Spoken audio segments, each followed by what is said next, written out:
Chapter 53. The pretext of an opera engagement was so much the more feasible, as there chanced to be on that very night a more than ordinary attraction at the Académie Royale. Levasseur, who had been suffering under severe illness, made his reappearance in the character of Bertram, and, as usual, the announcement of the most admired production of the favorite composer of the day had attracted a brilliant and fashionable audience. Morcerf, like most other young men of rank and fortune, had his orchestra stall, with the certainty of always finding a seat in at least a dozen of the principal boxes occupied by persons of his acquaintance. He had, moreover, his right of entry into the omnibus box. Ch. Torrenaud rented a stall beside his own, while Beauchamp, as a journalist, had unlimited range all over the theater. It happened that on this particular night the Minister's box was placed at the disposal of Lucien Debray, who offered it to the Comte de Morcerf, who again, upon his rejection of it by Merc D.S., sent it to Danglars, with an intimation that he should probably do himself the honor of joining the Baroness and her daughter during the evening, in the event of their accepting the box in question. The ladies received the offer with too much pleasure to dream of a refusal. To no class of persons is the presentation of a gratuitous opera box more acceptable than to the wealthy millionaire, who still hugs economy while boasting of carrying a king's ransom in his waistcoat pocket.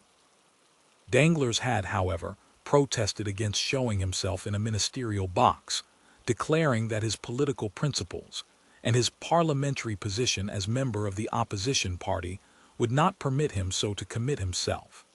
The Baroness had, therefore, dispatched a note to Lucien Debray, bidding him call for them, it being wholly impossible for her to go alone with Hugues to the opera.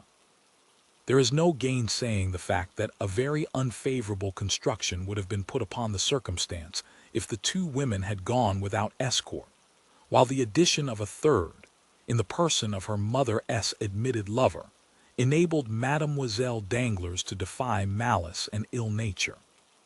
One must take the world as one finds it. The curtain rose, as usual, to an almost empty house, it being one of the absurdities of Parisian fashion never to appear at the opera until after the beginning of the performance, so that the first act is generally played without the slightest attention being paid to it, that part of the audience already assembled being too much occupied in observing the fresh arrivals, while nothing is heard but the noise of opening and shutting doors, and the buzz of conversation.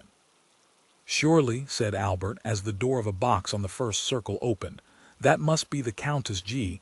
"And who is the Countess G?" inquired Ch. Torrenaud. "What a question! Now, do you know, Baron, I have a great mind to pick a quarrel with you for asking it, as if all the world did not know who the Countess G was." "Ah, to be sure," replied Ch. Torrenaud. "The lovely Venetian, is it not? Herself." At this moment the Countess perceived Albert and returned his salutation with a smile. "You know her, it seems," said Ch. Torrenaud. "France introduced me to her at Rome," replied Albert. "Well, then, will you do as much for me in Paris as France did for you in Rome?" "With pleasure." There was a cry of "Shut up!" from the audience. This manifestation on the part of the spectators of their wish to be allowed to hear the music produced not the slightest effect on the two young men, who continued their conversation. "The Countess was present at the races in the Champ de Mars," said Ch. Torrenaud. "Today, yes. Bless me, I quite forgot the races. Did you bet?" "Oh, merely a paltry 50 louis. And who was the winner?" "Nautilus." "I staked on him. But there were 3 races, were there not?" "Yes. There was the prize given by the Jockey Club, a gold cup, you know, and a very singular circumstance occurred about that race." "What was it?" "Oh, shut up!" again interposed some of the audience. "Why, it was won by a horse and rider utterly unknown on the course." "Is that possible?" "True as day." The fact was, nobody had observed a horse entered by the name of Vampa, or that of a jockey-styled Job, when at the last moment a splendid roan, mounted by a jockey about as big as your fist, presented themselves at the starting post. They were obliged to stuff at least 20 pounds weight of shot in the small rider's pockets to make him wait, but with all that he outstripped Ariel and Barber, against whom he ran by at least 3 whole lengths. And was it not found out at last to whom the horse and jockey belonged? No. You say that the horse was entered under the name of Vampa. Exactly, that was the title. Then, answered Albert, I am better informed than you are and know who the owner of that horse was. Shut up there, cried the pit in chorus. And this time the tone and manner in which the command was given betokened such growing hostility that the 2 young men perceived, for the first time, that the mandate was addressed to them. Leisurely turning round, they calmly scrutinized the various countenances around them, as though demanding some one person who would take upon himself the responsibility of what they deemed excessive impertinence. But as no one responded to the challenge, the friends turned again to the front of the theater and affected to busy themselves with the stage. At this moment the door of the minister's box opened, and Madame Danglars, accompanied by her daughter, entered, escorted by Lucien Debray, who assiduously conducted them to their seats. "Ha, ha," said C.H. Tournaud, "here come some friends of yours, Viscount. What are you looking at there?" "Dantès, you see they are trying to catch your eye." Albert turned round, just in time to receive a gracious wave of the fan from the Baroness. As for Mademoiselle Huguenot, she scarcely vouchsafed to waste the glances of her large black eyes even upon the business of the stage. "I tell you what, my dear fellow," said C.H. Tournaud, "I cannot imagine what objection you can possibly have to Mademoiselle Danglars, that is, setting aside her want of ancestry and somewhat inferior rank, which, by the way, I don't think you care very much about. Now, barring all that, I mean to say she is a deuced fine girl." "Handsome, certainly," replied Albert, "but not to my taste, which I confess inclines to something softer, gentler, and more feminine." "Ah, well," exclaimed C.H. Tournaud, who, because he had seen his 30th summer, fancied himself duly warranted in assuming a sort of paternal air with his more youthful friend, "you young people are never satisfied. Why, what would you have more? Your parents have chosen you a bride built on the model of Diana, the huntress, and yet you are not content. No, for that very resemblance affrights me. I should have liked something more in the manner of the Venus of Milo or Capua, but this chase-loving Diana, continually surrounded by her nymphs, gives me a sort of alarm lest she should some day bring on me the fate of Acton." And indeed, it required but one glance at Mademoiselle Danglars to comprehend the justness of Morcerf's remark.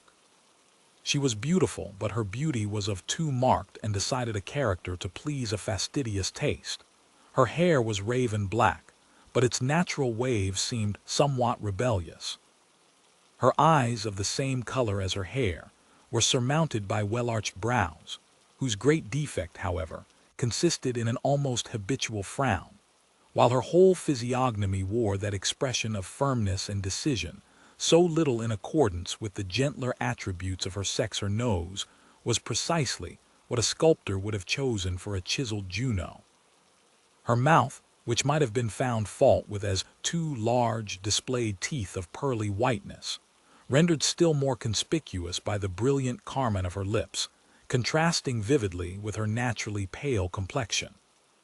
But that which completed the almost masculine look Morcerf found so little to his taste was a dark mole, of much larger dimensions than these freaks of nature generally are, placed just at the corner of her mouth, and the effect tended to increase the expression of self-dependence that characterized her countenance. The rest of Mademoiselle Huguenot's person was in perfect keeping with the head just described. She, indeed, reminded one of Diana, as C.H. Tournaud observed, but her bearing was more haughty and resolute. As regarded her attainments, the only fault to be found with them was the same that a fastidious connoisseur might have found with her beauty, that they were somewhat too erudite and masculine for so young a person. She was a perfect linguist, a first-rate artist, wrote poetry and composed music. To the study of the latter she professed to be entirely devoted, following it with an indefatigable perseverance, assisted by a schoolfellow, a young woman without fortune whose talent promised to develop into remarkable powers as a singer. It was rumored that she was an object of almost paternal interest to one of the principal composers of the day, who excited her to spare no pains in the cultivation of her voice, which might hereafter prove a source of wealth and independence. But this counsel effectually decided Mademoiselle Danglars never to commit herself by being seen in public with one destined for a theatrical life, and acting upon this principle, the banker's daughter, though perfectly willing to allow Mademoiselle Louise d'Armilly, that was the name of the young virtuosa, to practice with her through the day, took especial care not to be seen in her company. Still, though not actually received at the Hôtel Danglars in the light of an acknowledged friend, Louise was treated with far more kindness and consideration than is usually bestowed on a governess. The curtain fell almost immediately after the entrance of Madame Danglars into her box. The band quitted the orchestra for the accustomed half-hour's interval allowed between the acts, and the audience were left at liberty to promenade the salon or lobbies, or to pay and receive visits in their respective boxes. Morcerf and C.H. Torenaud were amongst the first to avail themselves of this permission. For an instant the idea struck Madame Danglars that this eagerness on the part of the young Viscount arose from his impatience to join her party, and she whispered her expectations to her daughter, that Albert was hurrying to pay his respects to them. Mademoiselle Huguenot, however, merely returned a dissenting movement of the head, while, with a cold smile, she directed the attention of her mother to an opposite box on the first circle, in which sat the Countess G., and where Morcerf had just made his appearance. "So we meet again, my traveling friend, do we?" cried the Countess, extending her hand to him with all the warmth and cordiality of an old acquaintance. "It was really very good of you to recognize me so quickly, and still more so to bestow your first visit on me." "Be assured," replied Albert, "that if I had been aware of your arrival in Paris, and had known your address, I should have paid my respects to you before this. Allow me to introduce my friend, Baron de C.H. Torenaud, one of the few true gentlemen now to be found in France, and from whom I have just learned that you were a spectator of the races in the Champ de Mars yesterday." C.H. Torenaud bowed to the Countess. "So you were at the races, Baron?" inquired the Countess eagerly. "Yes, Madame." "Well, then," pursued Madame G. with considerable animation, "you can probably tell me who won the Jockey Club stakes." "I am sorry to say I cannot," replied the Baron, "and I was just asking the same question of Albert." "Are you very anxious to know, Countess?" asked Albert. "To know what?" "The name of the owner of the winning horse." "Excessively. Only imagine, but do tell me, Viscount, whether you really are acquainted with it or no." "I beg your pardon, Madame, but you were about to relate some story, were you not? You said, 'only imagine,' and then paused. Pray continue." "Well then, listen. You must know I felt so interested in the splendid roan horse, with his elegant little rider, so tastefully dressed in a pink satin jacket and cap, that I could not help praying for their success with as much earnestness as though the half of my fortune were at stake. And when I saw them outstrip all the others, and come to the winning post in such gallant style, I actually clapped my hands with joy. Imagine my surprise, when, upon returning home, the first object I met on the staircase was the identical jockey in the pink jacket. I concluded that, by some singular chance, the owner of the winning horse must live in the same hotel as myself. But, as I entered my apartments, I beheld the very gold cup awarded as a prize to the unknown horse and rider. Inside the cup was a small piece of paper, on which were written these words from Lord Ruthven to Countess G. Precisely. "I was sure of it," said Morcerf. "Sure of what?" "That the owner of the horse was Lord Ruthven himself." "What Lord Ruthven do you mean?" "Why, our Lord Ruthven, the vampire of the Salle Argentina." "Is it possible?" exclaimed the Countess. "Is he here in Paris?" "To be sure, why not?" "And you visit him, meet him at your own house and elsewhere?" "I assure you he is my most intimate friend, and am." De Torenaud has also the honor of his acquaintance. But why are you so sure of his being the winner of the Jockey Club prize? Was not the winning horse entered by the name of Vampa? What of that? Why, do you not recollect the name of the celebrated bandit by whom I was made prisoner? Oh, yes. And from whose hands the Count extricated me in so wonderful a manner. To be sure, I remember it all now. He called himself Vampa. You see, it's evident where the Count got the name. But what could have been his motive for sending the cup to me? In the first place, because I had spoken much of you to him, as you may believe. And in the second, because he delighted to see a countrywoman take so lively an interest in his success. I trust and hope you never repeated to the Count all the foolish remarks we used to make about him. I should not like to affirm upon oath that I have not. Besides, his presenting you the cup under the name of Lord Ruthven O., but that is dreadful. Why, the man must owe me a fearful grudge. Does his action appear like that of an enemy? No, certainly not. Well then, and so he is in Paris. Yes, and what effect does he produce? Why, said Albert, he was talked about for a week. Then the coronation of the Queen of England took place, followed by the theft of Mademoiselle Mars' diamonds, and so people talked of something else. My good fellow, said Torenaud, the Count is your friend, and you treat him accordingly. Do not believe what Albert is telling you, Countess. So far from the sensation excited in the Parisian circles by the appearance of the Count of Monte Cristo having abated, I take upon myself to declare that it is as strong as ever. His first astounding act upon coming amongst us was to present a pair of horses, worth 32,000 francs, to Madame Danglars. His second, the almost miraculous preservation of Madame de Villefort's life. Now it seems that he has carried off the prize awarded by the Jockey Club. I therefore maintain, in spite of Morcerf, that not only is the Count the object of interest at this present moment, but also that he will continue to be so for a month longer, if he pleases to exhibit an eccentricity of conduct which, after all, may be his ordinary mode of existence. Perhaps you are right, said Morcerf. Meanwhile, who is in the Russian ambassador's box? Which box do you mean? Asked the Countess. The one between the pillars on the first tier. It seems to have been fitted up entirely afresh. Did you observe anyone during the first act?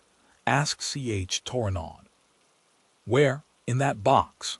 No, replied the Countess. It was certainly empty during the first act. Then, resuming the subject of their previous conversation, she said, and so you really believe it was your mysterious Count of Monte Cristo that gained the prize? I am sure of it, and who afterwards sent the cup to me, undoubtedly. But I don't know him, said the Countess. I have a great mind to return it. Do no such thing, I beg of you. He would only send you another, formed of a magnificent sapphire, or hollowed out of a gigantic ruby. It is his way, and you must take him as you find him. At this moment, the bell rang to announce the drawing up of the curtain for the second act. Albert rose to return to his place. Shall I see you again? Asked the Countess. At the end of the next act, with your permission, I will come and inquire whether there is anything I can do for you in Paris. Pray take notice, said the Countess, that my present residence is 22 Rue de Rivoli, and that I am at home to my friends every Saturday evening. So now you are both forewarned. The young men bowed and quitted the box. Upon reaching their stalls, they found the whole of the audience in the parterre standing up and directing their gaze towards the box formerly possessed by the Russian ambassador. A man of from 35 to 40 years of age, dressed in deep black, had just entered, accompanied by a young woman dressed after the Eastern style. The lady was surpassingly beautiful, while the rich magnificence of her attire drew all eyes upon her. "Hullo," said Albert. "It is Monte Cristo and his Greek."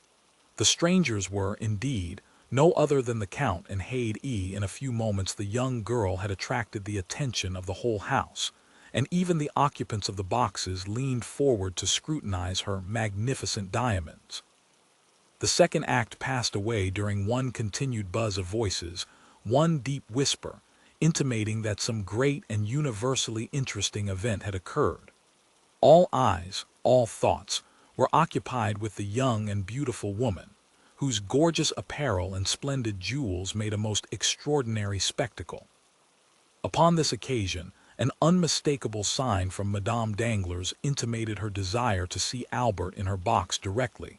The curtain fell on the second act, and neither the politeness nor good taste of Morcerf would permit his neglecting an invitation so unequivocally given.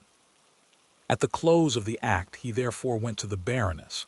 Having bowed to the two ladies, he extended his hand to Debray.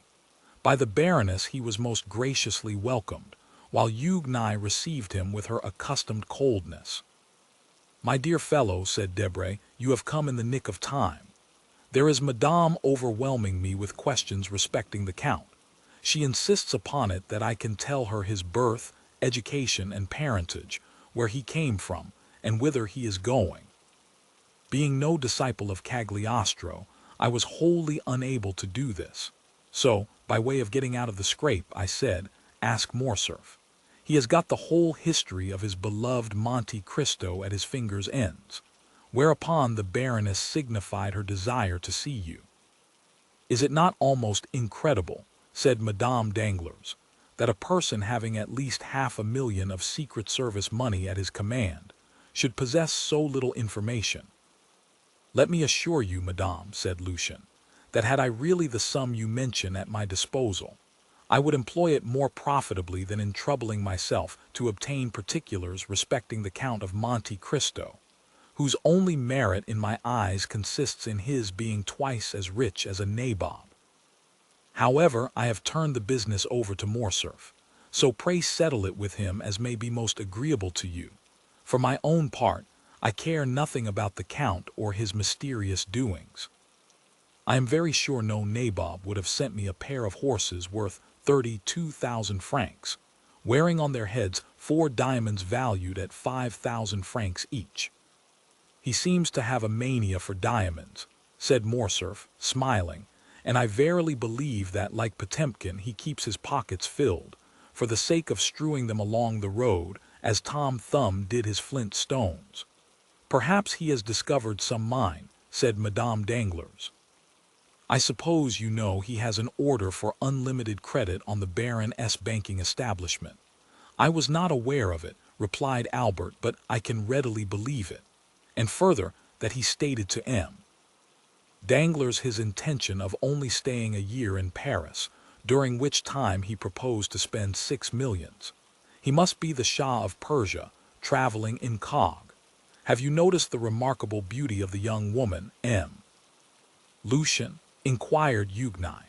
"I really never met with one woman so ready to do justice to the charms of another as yourself," responded Lucien, raising his lorgnette to his eye. "A most lovely creature, upon my soul," was his verdict. "Who is this young person, M. de Morcerf?" inquired Huguenot. "Does anybody know?" "Mademoiselle," said Albert, replying to this direct appeal, "I can give you very exact information on that subject, as well as on most points relative to the mysterious person of whom we are now conversing. The young woman is a Greek." "So I should suppose by her dress. If you know no more than that, everyone here is as well informed as yourself." "I am extremely sorry you find me so ignorant a cicerone," replied Morcerf, "but I am reluctantly obliged to confess. I have nothing further to communicate. Yes, stay. I do know one thing more, namely, that she is a musician, for one day when I chanced to be breakfasting with the Count, I heard the sound of a guzla. It is impossible that it could have been touched by any other finger than her own." "Then your Count entertains visitors, does he?" asked Madame Danglars. "Indeed he does, and in a most lavish manner, I can assure you. I must try and persuade M. Danglars to invite him to a ball or dinner, or something of the sort, that he may be compelled to ask us in return." "What?" said Debray, laughing. "Do you really mean you would go to his house?" "Why not? My husband could accompany me. But do you know this mysterious Count is a bachelor?" You have ample proof to the contrary if you look opposite, said the Baroness, as she laughingly pointed to the beautiful Greek. No, no, exclaimed Debray, that girl is not his wife. He told us himself she was his slave. Do you not recollect, Morcerf, his telling us so at your breakfast? Well then, said the Baroness, if slave she be, she has all the air and manner of a princess, of the Arabian Nights.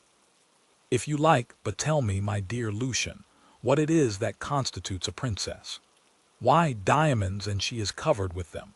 To me she seems overloaded, observed Huguenot.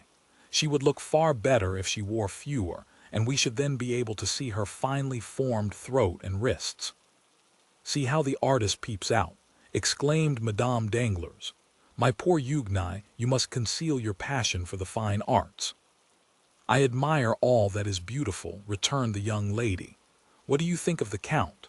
Inquired Debray. He is not much amiss, according to my ideas of good looks. The Count, repeated Huguenot, as though it had not occurred to her to observe him sooner. The Count. Oh, he is so dreadfully pale. I quite agree with you, said Morcerf, and the secret of that very pallor is what we want to find out. The Countess G insists upon it that he is a vampire. Then the Countess G has returned to Paris, has she? Inquired the Baroness. Is that she, mamma? Asked Huguenot, almost opposite to us with that profusion of beautiful light hair. Yes, said Madame Danglars, that is she. Shall I tell you what you ought to do, Morcerf? Command me, madame. Well then, you should go and bring your Count of Monte Cristo to us. What for? Asked Huguenot. What for? Why, to converse with him, of course. Have you really no desire to meet him? None whatever, replied Huguenot. Strange child, murmured the Baroness. He will very probably come of his own accord, said Morcerf. There, do you see, madame, he recognizes you and bows. The Baroness returned the salute in the most smiling and graceful manner. Well, said Morcerf, I may as well be magnanimous and tear myself away to forward your wishes. Adieu. I will go and try if there are any means of speaking to him. Go straight to his box, that will be the simplest plan, but I have never been presented. Presented to whom? To the beautiful Greek. You say she is only a slave, while you assert that she is a queen or at least a princess. No, I hope that when he sees me leave you, he will come out. That is possible. Go. I am going, said Albert, as he made his parting bow. Just as he was passing the Countess' box, the door opened, and Monte Cristo came forth. After giving some directions to Ali, who stood in the lobby, the Count took Albert's arm. Carefully closing the box door, Ali placed himself before it, while a crowd of spectators assembled round the Nubian. Upon my word, said Monte Cristo, Paris is a strange city, and the Parisians a very singular people. See that cluster of persons collected around poor Ali, who is as much astonished as themselves. Really one might suppose he was the only Nubian they had ever beheld. Now I can promise you that a Frenchman might show himself in public, either in Tunis, Constantinople, Baghdad, or Cairo, without being treated in that way. That shows that the Eastern nations have too much good sense to waste their time and attention on objects undeserving of either.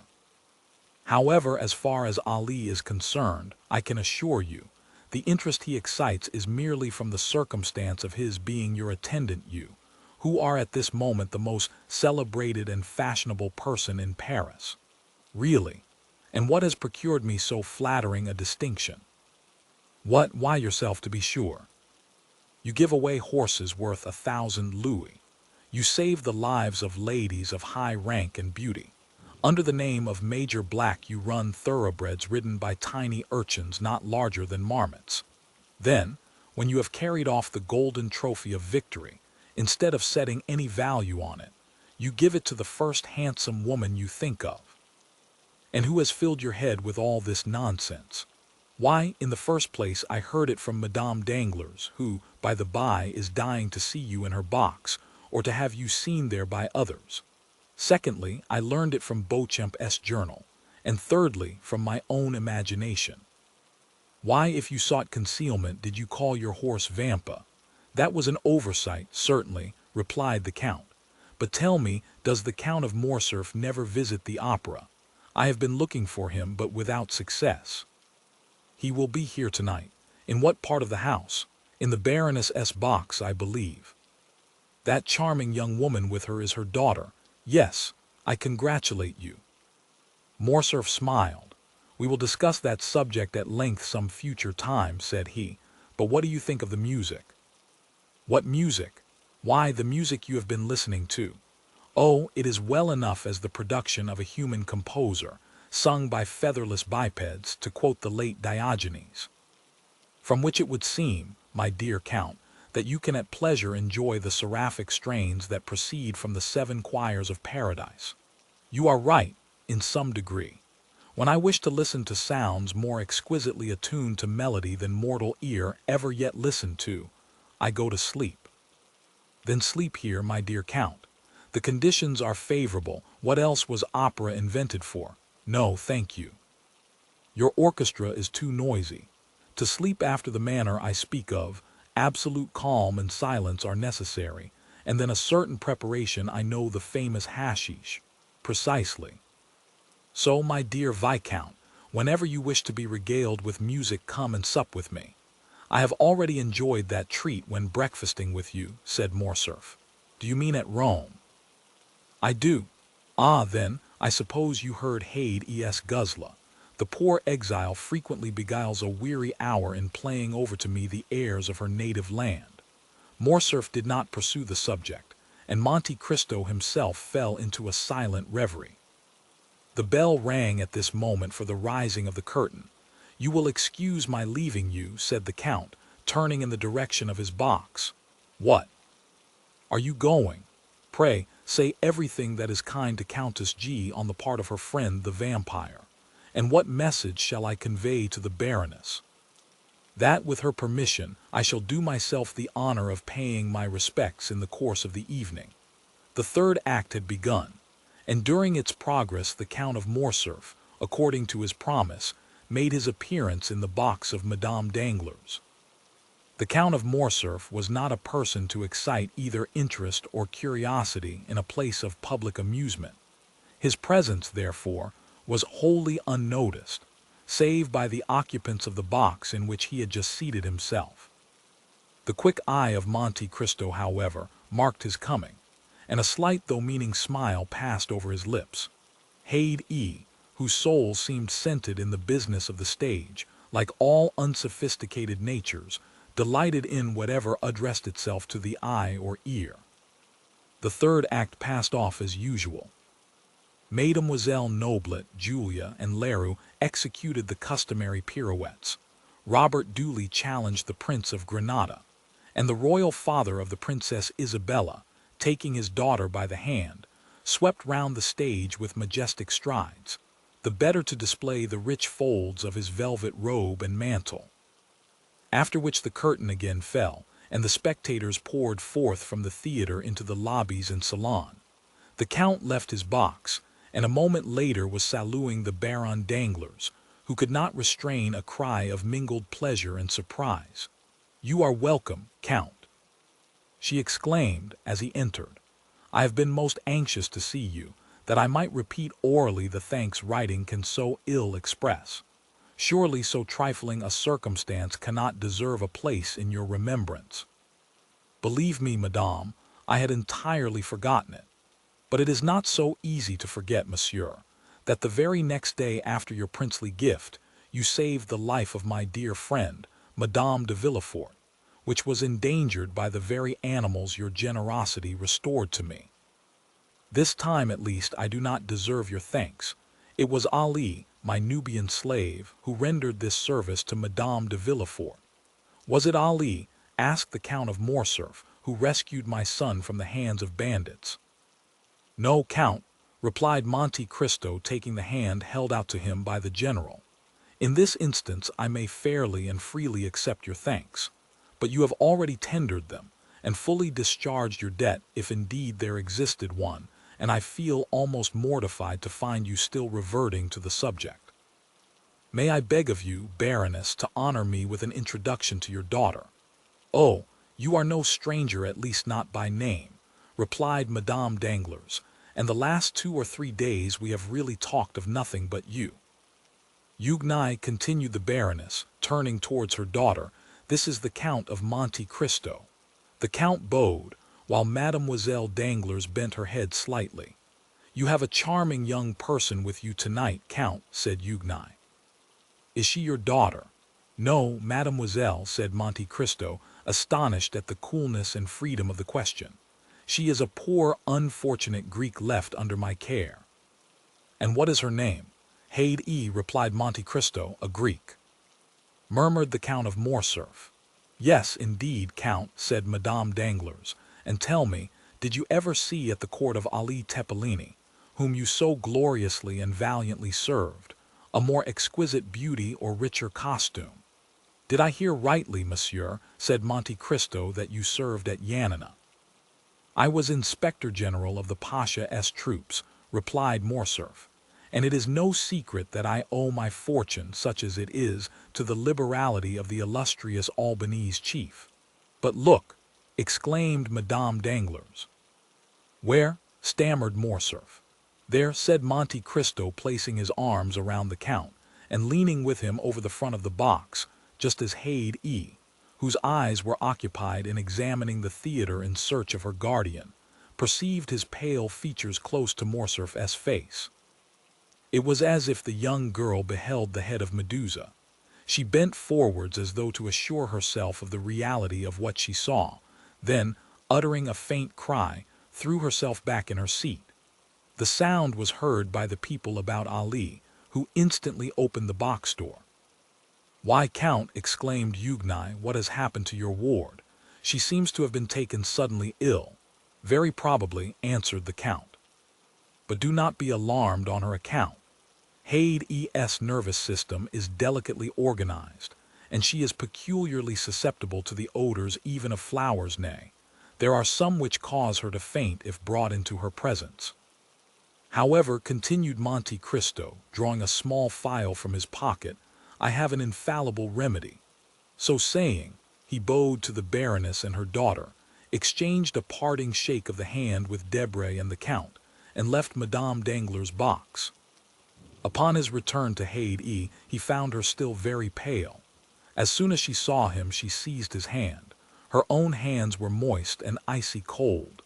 "Who was it you were talking with over there?" she asked. "With the Count of Morcerf," answered Monte Cristo. "He tells me he served your illustrious father, and that he owes his fortune to him."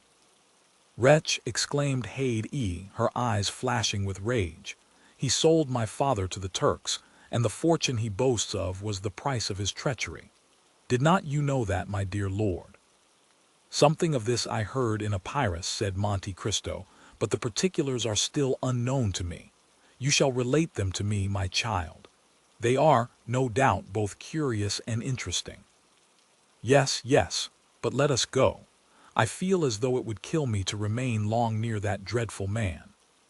So saying, Haydée arose, and wrapping herself in her burnous of white cashmere embroidered with pearls and coral, she hastily quitted the box at the moment when the curtain was rising upon the fourth act.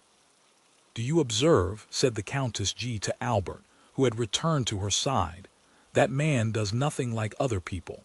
He listens most devoutly to the third act of Robert le Diable, and when the fourth begins, takes his departure." Chapter 54. Some days after this meeting, Albert de Morcerf visited the Count of Monte Cristo at his house in the Champs-Élysées, which had already assumed that palace-like appearance which the Count's princely fortune enabled him to give even to his most temporary residences. He came to renew the thanks of Madame Danglars which had been already conveyed to the Count through the medium of a letter, signed Baron Danglars, née Herman de Servia. Albert was accompanied by Lucien Debray, who, joining in his friend's conversation, added some passing compliments, the source of which the Count's talent for finesse easily enabled him to guess. He was convinced that Lucien's visit was due to a double feeling of curiosity, the larger half of which sentiment emanated from the Rue de la Chaussée d'Antin. In short, Madame Danglars, not being able personally to examine in detail the domestic economy and household arrangements of a man who gave away horses worth 30,000 francs, and who went to the opera with a Greek slave wearing diamonds to the amount of 1,000,000 of money, had deputed those eyes, by which she was accustomed to see, to give her a faithful account of the mode of life of this incomprehensible person. But the Count did not appear to suspect that there could be the slightest connection between Lucien's visit and the curiosity of the Baroness. "You are in constant communication with the Baron Danglars?" the Count inquired of Albert de Morcerf. "Yes, Count, you know what I told you. All remains the same then in that quarter. It is more than ever a settled thing," said Lucien, and considering that this remark was all that he was at that time called upon to make, he adjusted the glass to his eye, and biting the top of his gold-headed cane, began to make the tour of the apartment, examining the arms and the pictures.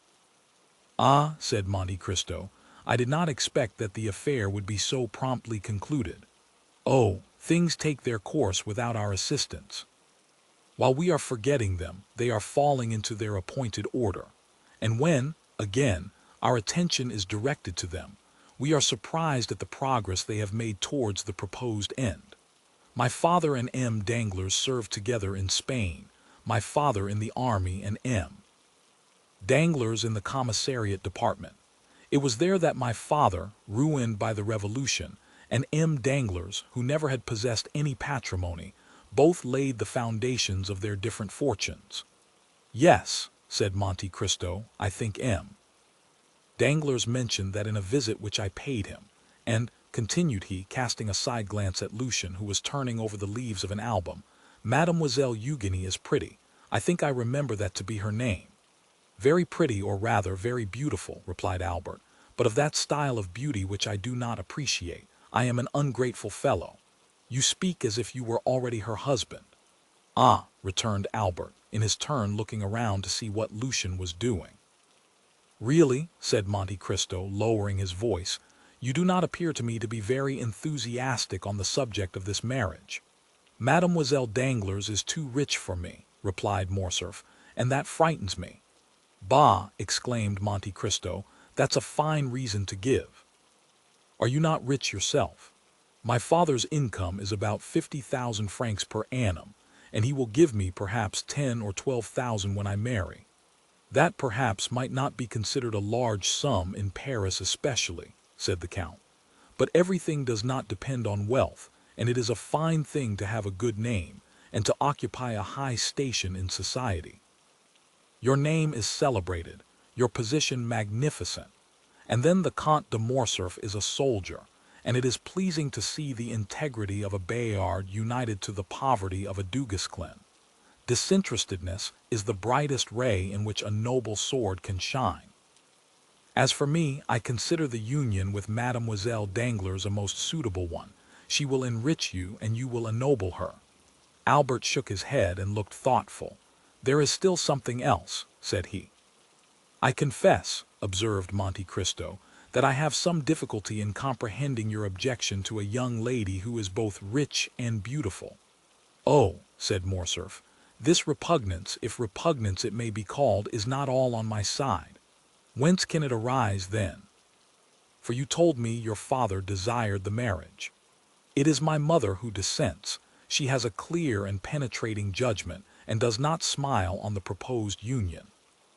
I cannot account for it, but she seems to entertain some prejudice against the Danglars." "Ah," said the Count in a somewhat forced tone, "that may be easily explained. The Comtesse de Morcerf, who is aristocracy and refinement itself, does not relish the idea of being allied by your marriage with one of ignoble birth. That is natural enough." "I do not know if that is her reason," said Albert, "but one thing I do know, that if this marriage be consummated, it will render her quite miserable. There was to have been a meeting 6 weeks ago in order to talk over and settle the affair, but I had such a sudden attack of indisposition." "Real?" interrupted the Count, smiling. "Oh, real enough, from anxiety doubtless. At any rate they postponed the matter for 2 months. There is no hurry, you know. I am not yet 21, and Eugénie is only 17, but the 2 months expire next week. It must be done. My dear Count, you cannot imagine how my mind is harassed, how happy you are in being exempt from all this. Well, and why should not you be free too? What prevents you from being so? Oh, it will be too great a disappointment to my father if I do not marry Mademoiselle Danglars. Marry her then, said the Count, with a significant shrug of the shoulders. Yes, replied Morcerf, but that will plunge my mother into positive grief. Then do not marry her, said the Count. Well, I shall see. I will try and think over what is the best thing to be done. You will give me your advice, will you not, and if possible extricate me from my unpleasant position? I think, rather than give pain to my dear mother, I would run the risk of offending the Count. Monte Cristo turned away. He seemed moved by this last remark. Ah, said he to Debray, who had thrown himself into an easy chair at the farthest extremity of the salon, and who held a pencil in his right hand and an account book in his left. What are you doing there? Are you making a sketch after Poussin? Oh, no, was the tranquil response. I am too fond of art to attempt anything of that sort. I am doing a little sum in arithmetic. In arithmetic? Yes, I am calculating, by the way, Morcerf, that indirectly concerns you. I am calculating what the house of Danglars must have gained by the last rise in Haiti bonds. From 206, they have risen to 409 in 3 days, and the prudent banker had purchased at 206. Therefore he must have made 300,000 livres. That is not his biggest scoop, said Morcerf.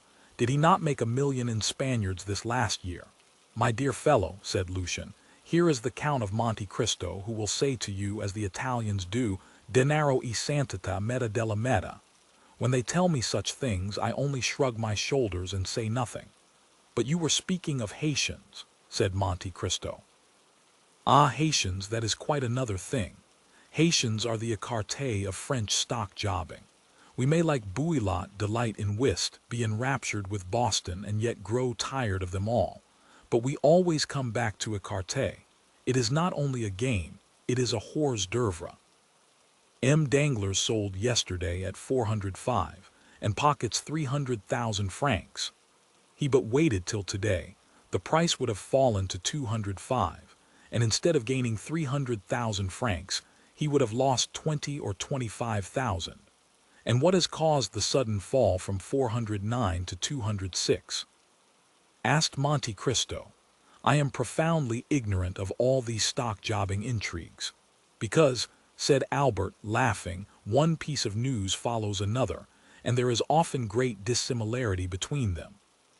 Ah, said the Count, I see that M. Danglars is accustomed to play at gaining or losing 300,000 francs in a day. He must be enormously rich. It is not he who plays. Exclaimed Lucien, it is Madame Danglars. She is indeed daring. But you who are a reasonable being, Lucien, and who knows how little dependence is to be placed on the news, since you are at the fountainhead, surely you ought to prevent it, said Morcerf with a smile. How can I, if her husband fails in controlling her? Asked Lucien. You know the character of the Baroness. No one has any influence with her, and she does precisely what she pleases. Ah, if I were in your place, said Albert. Well, I would reform her. It would be rendering a service to her future son-in-law. How would you set about it? Ah, that would be easy enough. I would give her a lesson. A lesson, yes. Your position as secretary to the minister renders your authority great on the subject of political news. You never open your mouth, but the stockbrokers immediately stenograph your words. Cause her to lose 100,000 francs, and that would teach her prudence. I do not understand, stammered Lucien.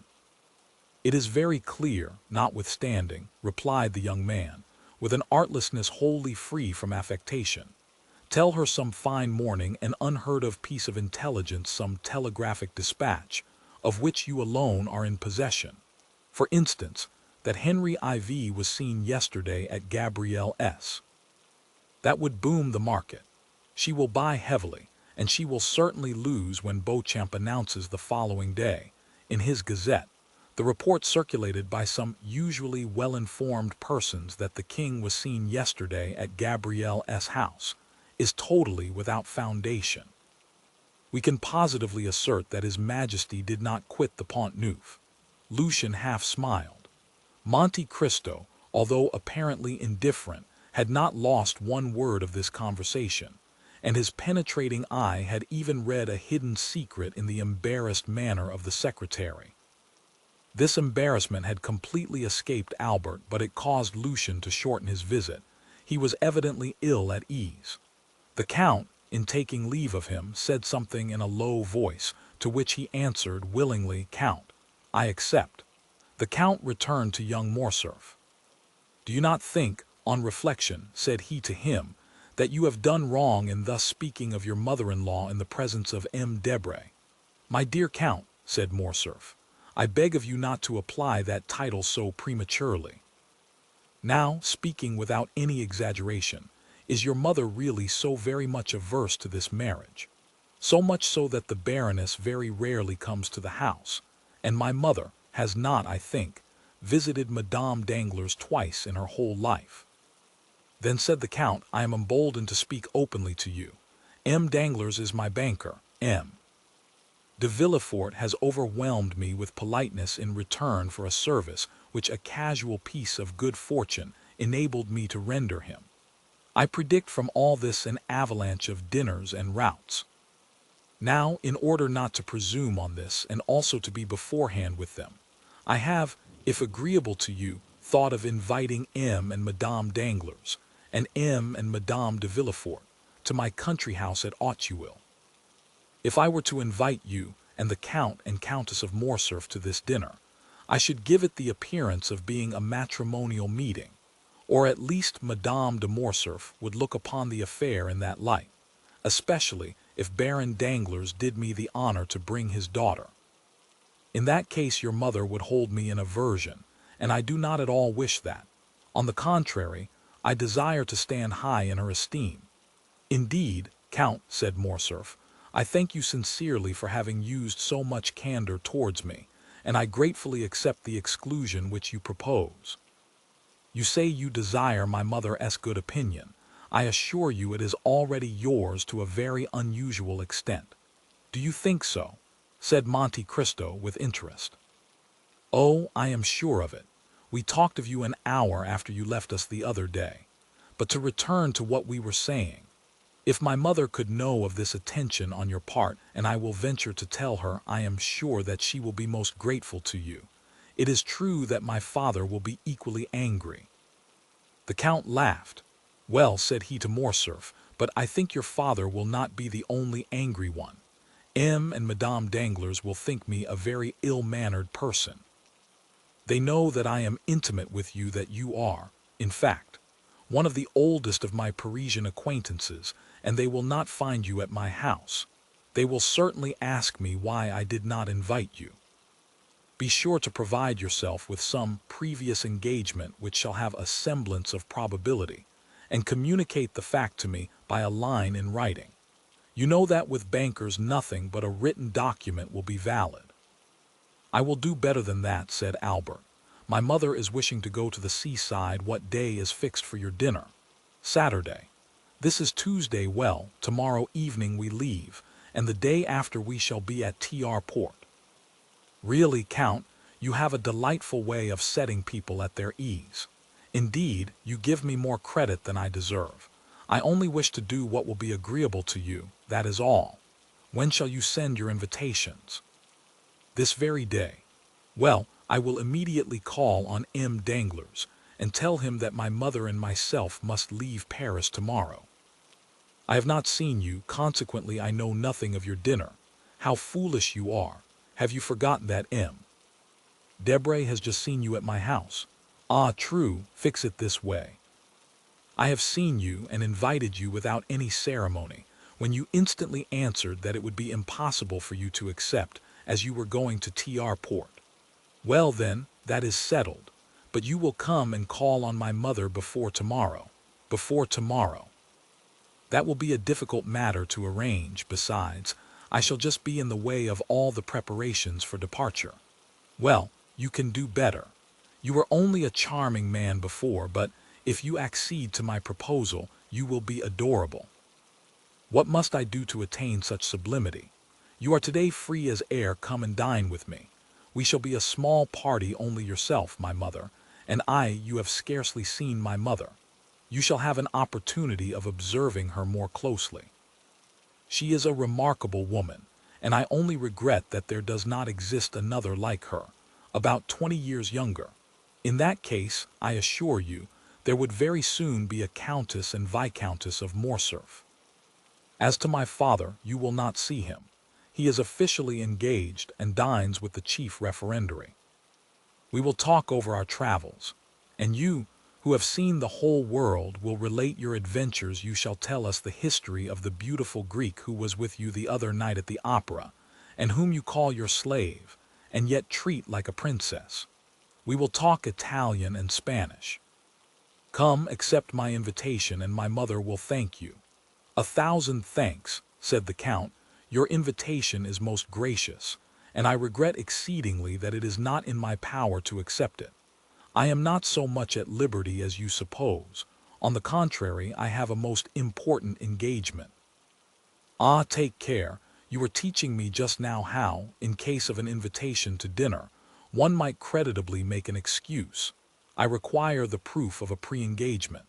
I am not a banker like M. Danglars, but I am quite as incredulous as he is. I am going to give you a proof, replied the Count, and he rang the bell. Humph, said Morcerf, this is the second time you have refused to dine with my mother. It is evident that you wish to avoid her. Monte Cristo started. Oh, you do not mean that, said he. Besides, here comes the confirmation of my assertion. Baptistin entered and remained standing at the door. I had no previous knowledge of your visit, had I?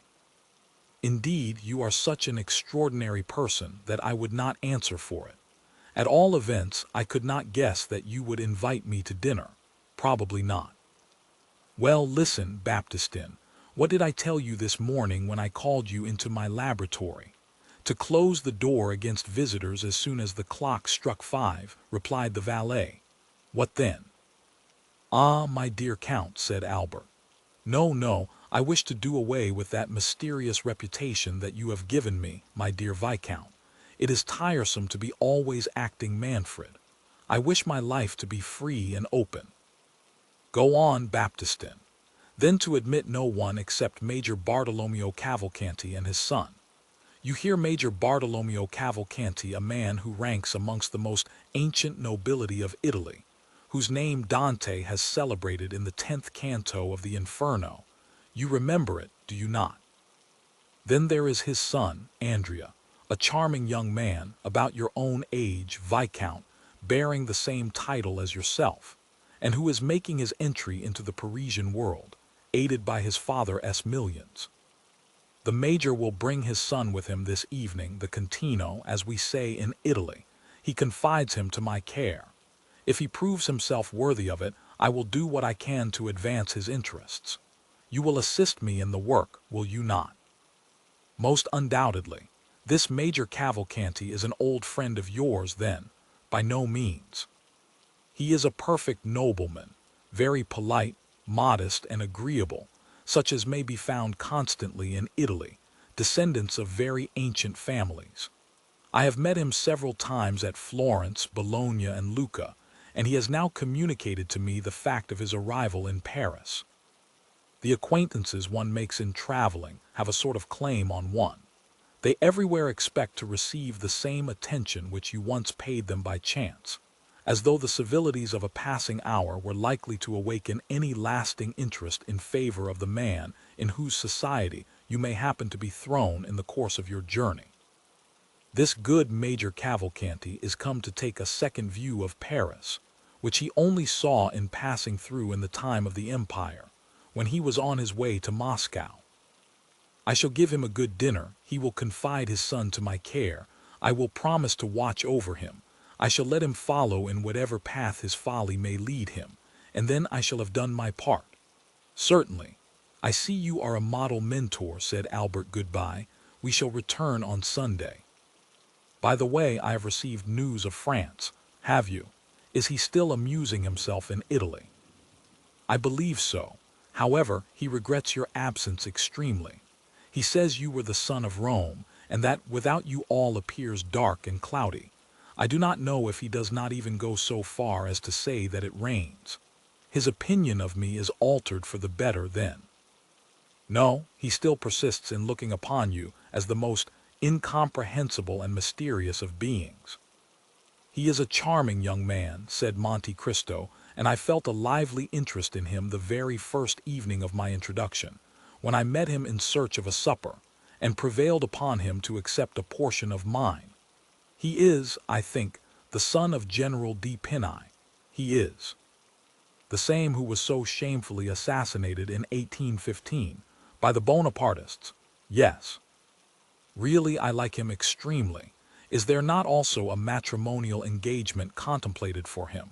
Yes, he is to marry Mademoiselle de Villefort. Indeed. And you know I am to marry Mademoiselle Danglars, said Albert, laughing. You smile. Yes. Why do you do so? I smile because there appears to me to be about as much inclination for the consummation of the engagement in question as there is for my own. But really, my dear Count, we are talking as much of women as they do of us. It is unpardonable. Albert rose. Are you going? Really, that is a good idea. 2 hours have I been boring you to death with my company, and then you, with the greatest politeness, ask me if I am going. Indeed, Count, you are the most polished man in the world. And your servants, too, how very well behaved they are. There is quite a style about them. Monsieur Baptistin especially. I could never get such a man as that. My servants seem to imitate those you sometimes see in a play, who, because they have only a word or two to say, acquit themselves in the most awkward manner possible. Therefore, if you part with M. Baptistin, give me the refusal of him, by all means. That is not all. Give my compliments to your illustrious Lucanese, Cavalcante of the Cavalcanti, and if by any chance he should be wishing to establish his son, find him a wife very rich, very noble on her mother's side at least, and a baroness in right of her father. I will help you in the search. Aha, you will do as much as that, will you? Yes. Well, really, nothing is certain in this world. Oh, Count, what a service you might render me. I should like you 100 times better if, by your intervention, I could manage to remain a bachelor, even were it only for 10 years. Nothing is impossible, gravely replied Monte Cristo, and taking leave of Albert, he returned into the house and struck the gong 3 times. Bertuccio appeared. Monsieur Bertuccio, you understand that I intend entertaining company on Saturday at Audiobook. Bertuccio slightly started. I shall require your services to see that all be properly arranged. It is a beautiful house, or at all events may be made so. There must be a good deal done before it can deserve that title, Your Excellency, for the tapestried hangings are very old. Let them all be taken away and changed, then, with the exception of the sleeping chamber which is hung with red damask. You will leave that exactly as it is. Bertuccio bowed. You will not touch the garden either. As to the yard, you may do what you please with it. I should prefer that being altered beyond all recognition. I will do everything in my power to carry out your wishes, Your Excellency. I should be glad, however, to receive Your Excellency's commands concerning the dinner. Really, my dear M. Bertuccio, said the Count, since you have been in Paris, you have become quite nervous and apparently out of your element. You no longer seem to understand me. But surely Your Excellency will be so good as to inform me whom you are expecting to receive. I do not yet know myself, neither is it necessary that you should do so. Lucullus dines with Lucullus, that is quite sufficient. Bertuccio bowed and left the room. Chapter 55. Both the Count and Baptistin had told the truth when they announced to Morcerf the proposed visit of the Major, which had served Monte Cristo as a pretext for declining Albert's invitation. 7 o'clock had just struck, and M. Bertuccio, according to the command which had been given him, had 2 hours before left for Auteuil, when a cab stopped at the door, and after depositing its occupant at the gate, immediately hurried away as if ashamed of its employment. The visitor was about 52 years of age, dressed in one of the green surtouts, ornamented with black frogs, which have so long maintained their popularity all over Europe. He wore trousers of blue cloth, boots tolerably clean but not of the brightest polish, and a little too thick in the soles, buckskin gloves, a hat somewhat resembling in shape those usually worn by the gendarmes, and a black cravat striped with white, which, if the proprietor had not worn it of his own free will, might have passed for a halter, so much did it resemble one. Such was the picturesque costume of the person who rang at the gate, and demanded if it was not at No. 30 in the Avenue Deschamps Lies Ease that the Count of Monte Cristo lived, and who, being answered by the porter in the affirmative, entered, closed the gate after him, and began to ascend the steps.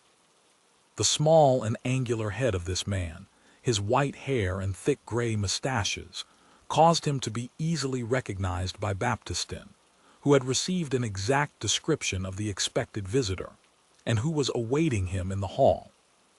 Therefore, scarcely had the stranger time to pronounce his name before the Count was apprised of his arrival.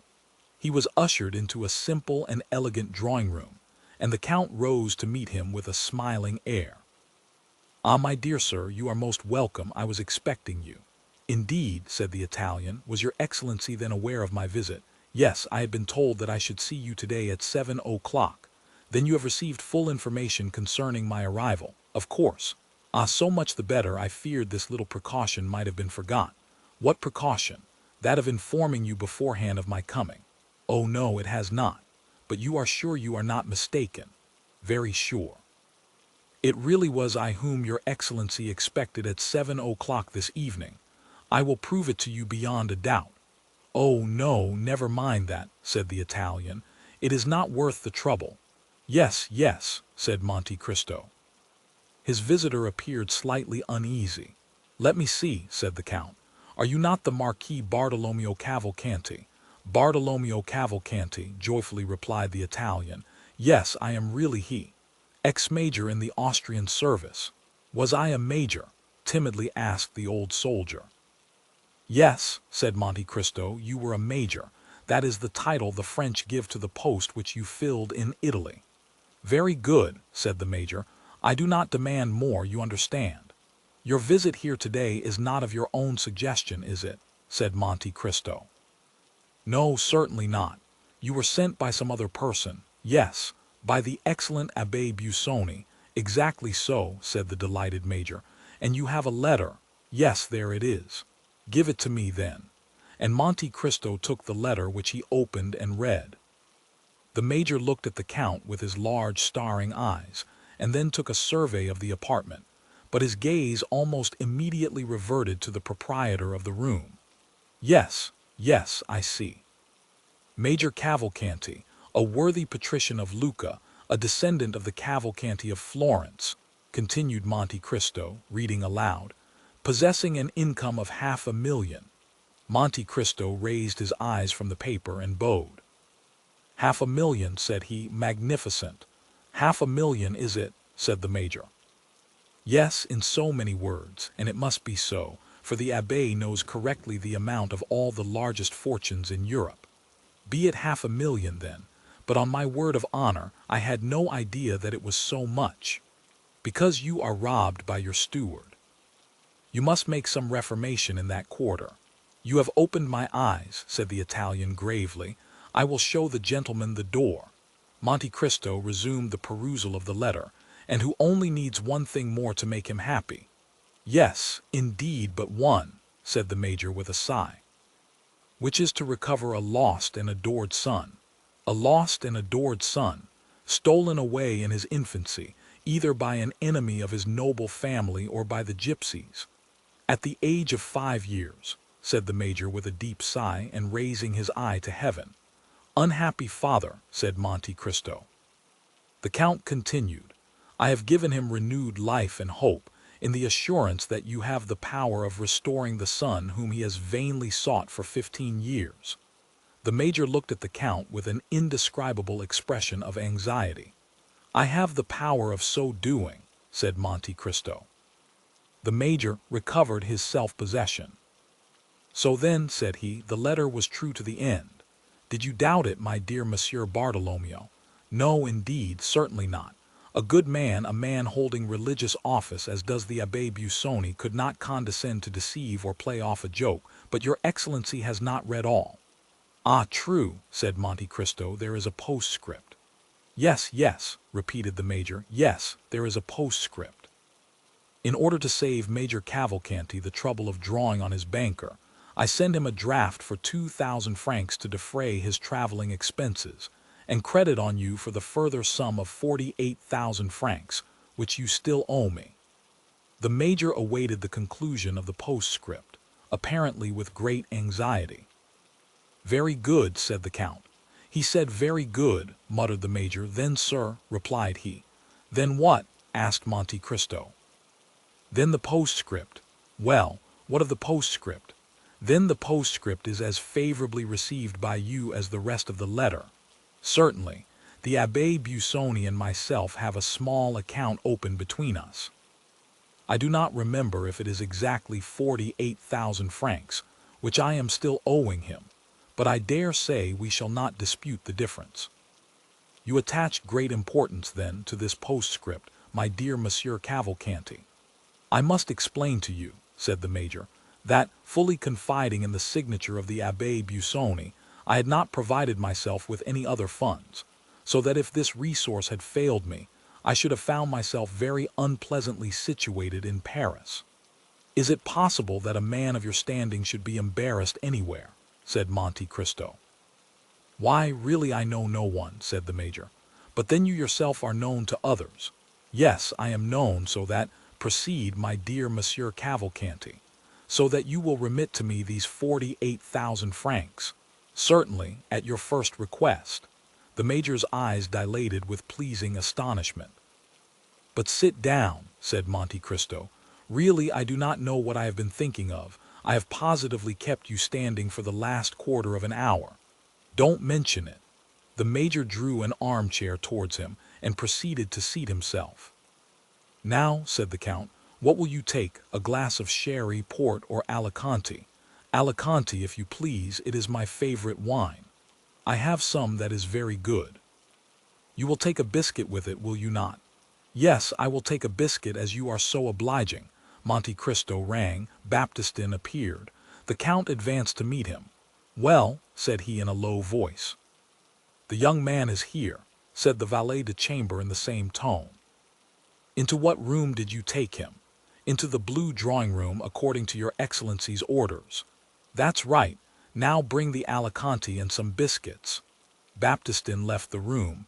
"Really," said the major, "I am quite ashamed of the trouble I am giving you." "Pray don't mention such a thing," said the Count. Baptistin re-entered with glasses, wine, and biscuits. The Count filled one glass, but in the other he only poured a few drops of the ruby-colored liquid. The bottle was covered with spiders' webs, and all the other signs which indicate the age of wine more truly than do wrinkles on a man's face. The major made a wise choice. He took the full glass and a biscuit. The Count told Baptistin to leave the plate within reach of his guest, who began by sipping the Alicante with an expression of great satisfaction, and then delicately steeped his biscuit in the wine. "So, sir, you lived at Lucca, did you? You were rich, noble, held in great esteem, had all that could render a man happy." "All," said the major, hastily swallowing his biscuit, "positively all. And yet there was one thing wanting in order to complete your happiness." "Only one thing," said the Italian. "And that one thing, your lost child." "Ah," said the major, taking a second biscuit, "that consummation of my happiness was indeed wanting." The worthy major raised his eyes to heaven and sighed. "Let me hear, then," said the Count, "who this deeply regretted son was, for I always understood you were a bachelor." "That was the general opinion, sir," said the major, "and yes," replied the Count, "and you confirmed the report." "A youthful indiscretion, I suppose, which you were anxious to conceal from the world at large." The Major recovered himself, and resumed his usual calm manner, at the same time casting his eyes down, either to give himself time to compose his countenance, or to assist his imagination, all the while giving an underlook at the Count, the protracted smile on whose lips still announced the same polite curiosity. "Yes," said the Major, "I did wish this fault to be hidden from every eye." "Not on your own account, surely," replied Monte Cristo, "for a man is above that sort of thing." "Oh no, certainly not on my own account," said the Major with a smile and a shake of the head. "But for the sake of the mother," said the Count. "Yes, for the mother's sake, his poor mother," cried the Major, taking a third biscuit. "Take some more wine, my dear Cavalcanti," said the Count, pouring out for him a second glass of Alicante. "Your emotion has quite overcome you." "His poor mother," murmured the Major, trying to get the lachrymal gland in operation, so as to moisten the corner of his eye with a false tear. "She belonged to one of the first families in Italy, I think, did she not? She was of a noble family of Fisel, Count. And her name was, do you desire to know her name?" "Oh," said Monte Cristo, "it would be quite superfluous for you to tell me, for I already know it." "The Count knows everything," said the Italian, bowing. "Oliva Corsinari, was it not? Oliva Corsinari, a marchioness." "A marchioness, and you married her at last, notwithstanding the opposition of her family." "Yes, that was the way it ended." "And you have doubtless brought all your papers with you," said Monte Cristo. "What papers?" "The certificate of your marriage with Oliva Corsinari, and the register of your child's birth." "The register of my child's birth? The register of the birth of Andrea Cavalcanti, of your son? Is not his name Andrea?"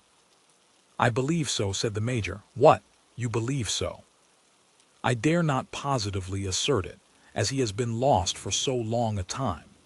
"Well then," said Monte Cristo, "you have all the documents with you." "Your Excellency, I regret to say that, not knowing it was necessary to come provided with these papers, I neglected to bring them." "That is unfortunate," returned Monte Cristo. "Were they then so necessary? They were indispensable." The Major passed his hand across his brow. "Ah, per Bacco, indispensable were they? Certainly they were, supposing there were to be doubts raised as to the validity of your marriage or the legitimacy of your child." "True," said the Major, "there might be doubts raised. In that case your son would be very unpleasantly situated.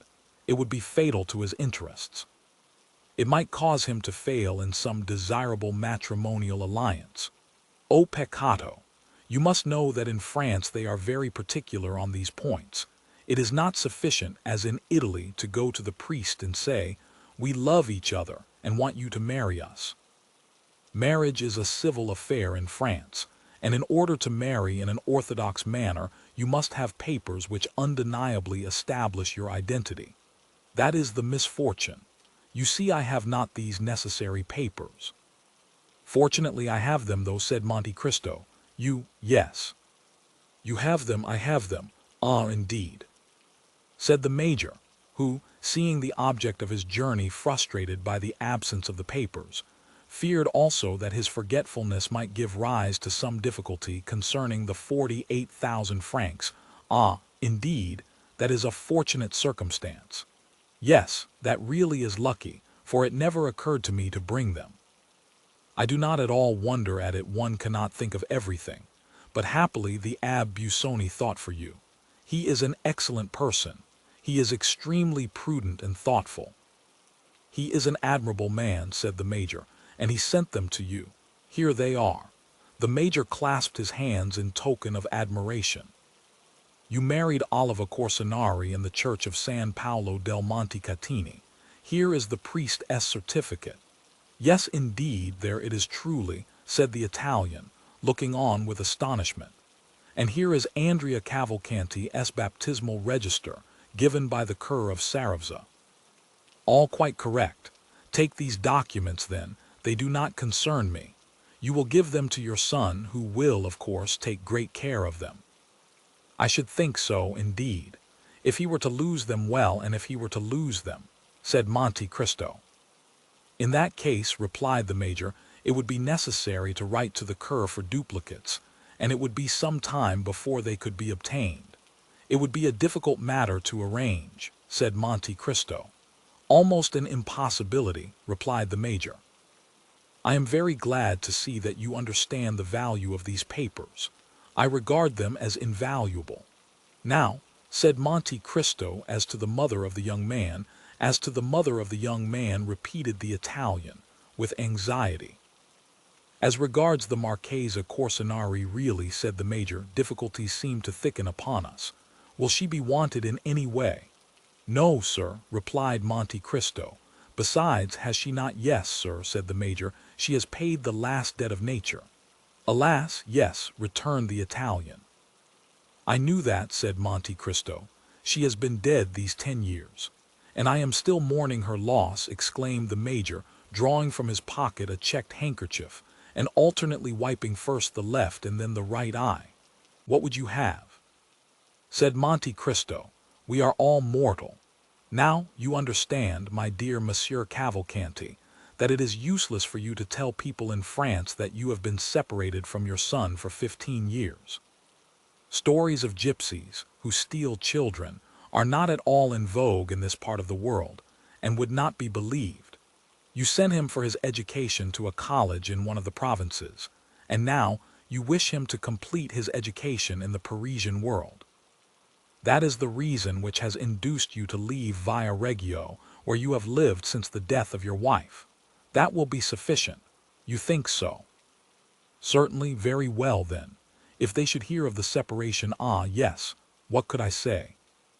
That an unfaithful tutor, bought over by the enemies of your family by the Corsinari, precisely, had stolen away this child in order that your name might become extinct. That is reasonable, since he is an only son. Well, now that all is arranged, do not let these newly awakened remembrances be forgotten.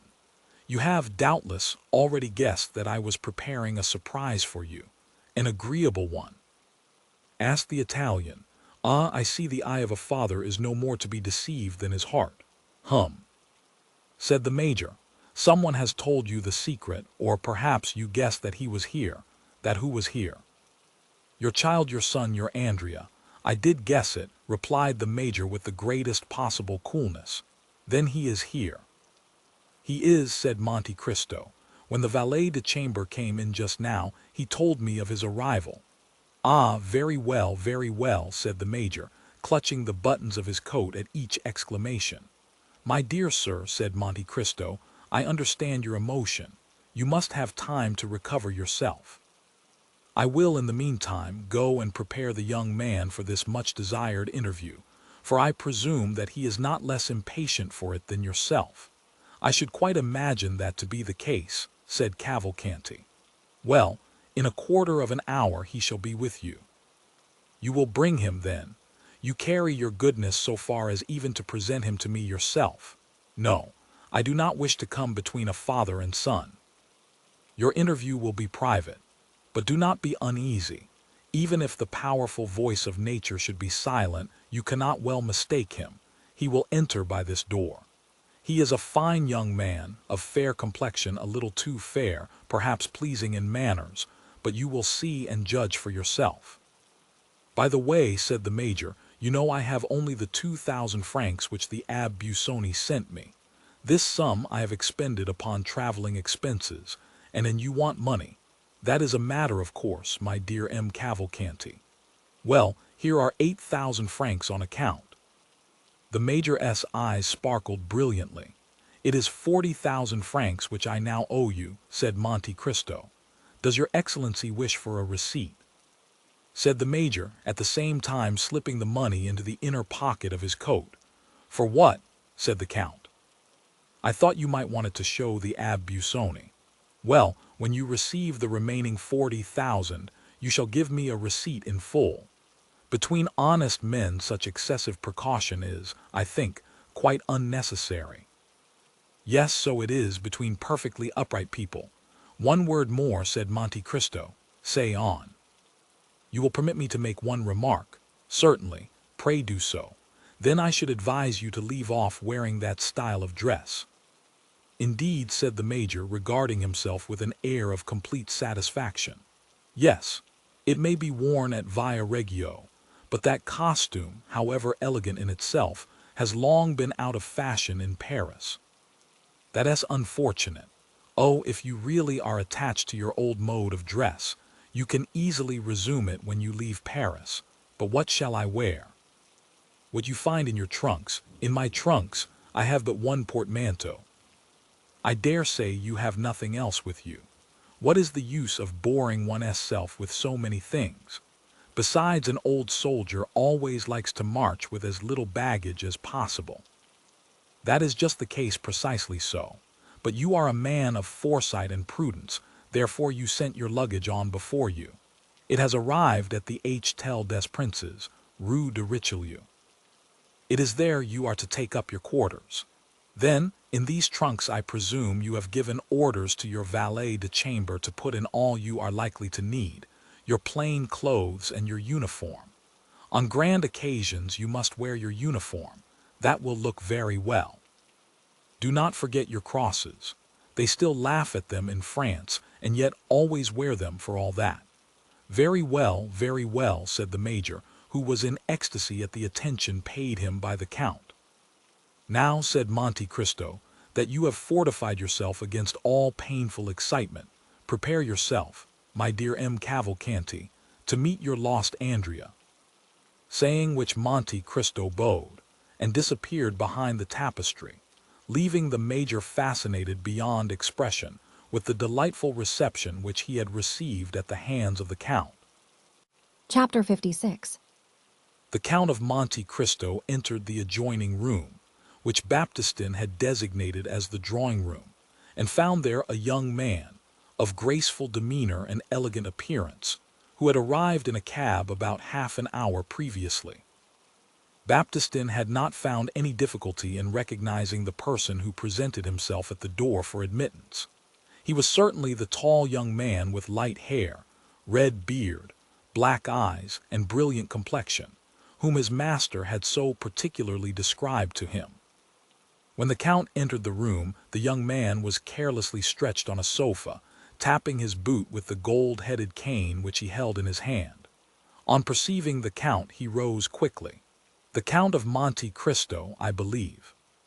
said he. "Yes, sir, and I think I have the honor of addressing Count Andrea Cavalcanti." "Count Andrea Cavalcanti," repeated the young man, accompanying his words with a bow. "You are charged with a letter of introduction addressed to me, are you not?" said the Count. "I did not mention that because the signature seemed to me so strange." "The letter signed Sinbad the Sailor, is it not?" "Exactly so." "Now, as I have never known any Sinbad, with the exception of the one celebrated in the 1001 Nights Well, it is one of his descendants and a great friend of mine. He is a very rich Englishman, eccentric almost to insanity, and his real name is Lord Wilmore." "Ah, indeed. Then that explains everything that is extraordinary," said Andrea. "He is, then, the same Englishman whom I met at— Ah, yes, indeed. Well, monsieur, I am at your service." "If what you say be true," replied the Count, smiling, "perhaps you will be kind enough to give me some account of yourself and your family." "Certainly, I will do so," said the young man, with a quickness which gave proof of his ready invention. "I am, as you have said, the Count Andrea Cavalcanti, son of Major Bartolomeo Cavalcanti, a descendant of the Cavalcanti whose names are inscribed in the Golden Book at Florence. Our family, although still rich, for my father's income amounts to 500,000, has experienced many misfortunes, and I myself was, at the age of 5 years, taken away by the treachery of my tutor, so that for 15 years I have not seen the author of my existence. Since I have arrived at years of discretion and become my own master, I have been constantly seeking him, but all in vain. At length I received this letter from your friend, which states that my father is in Paris, and authorizes me to address myself to you for information respecting him." "Really, all you have related to me is exceedingly interesting," said Monte Cristo, observing the young man with a gloomy satisfaction. "And you have done well to conform in everything to the wishes of my friend Sinbad, for your father is indeed here and is seeking you." The Count, from the moment of first entering the drawing-room, had not once lost sight of the expression of the young man's countenance. He had admired the assurance of his look and the firmness of his voice.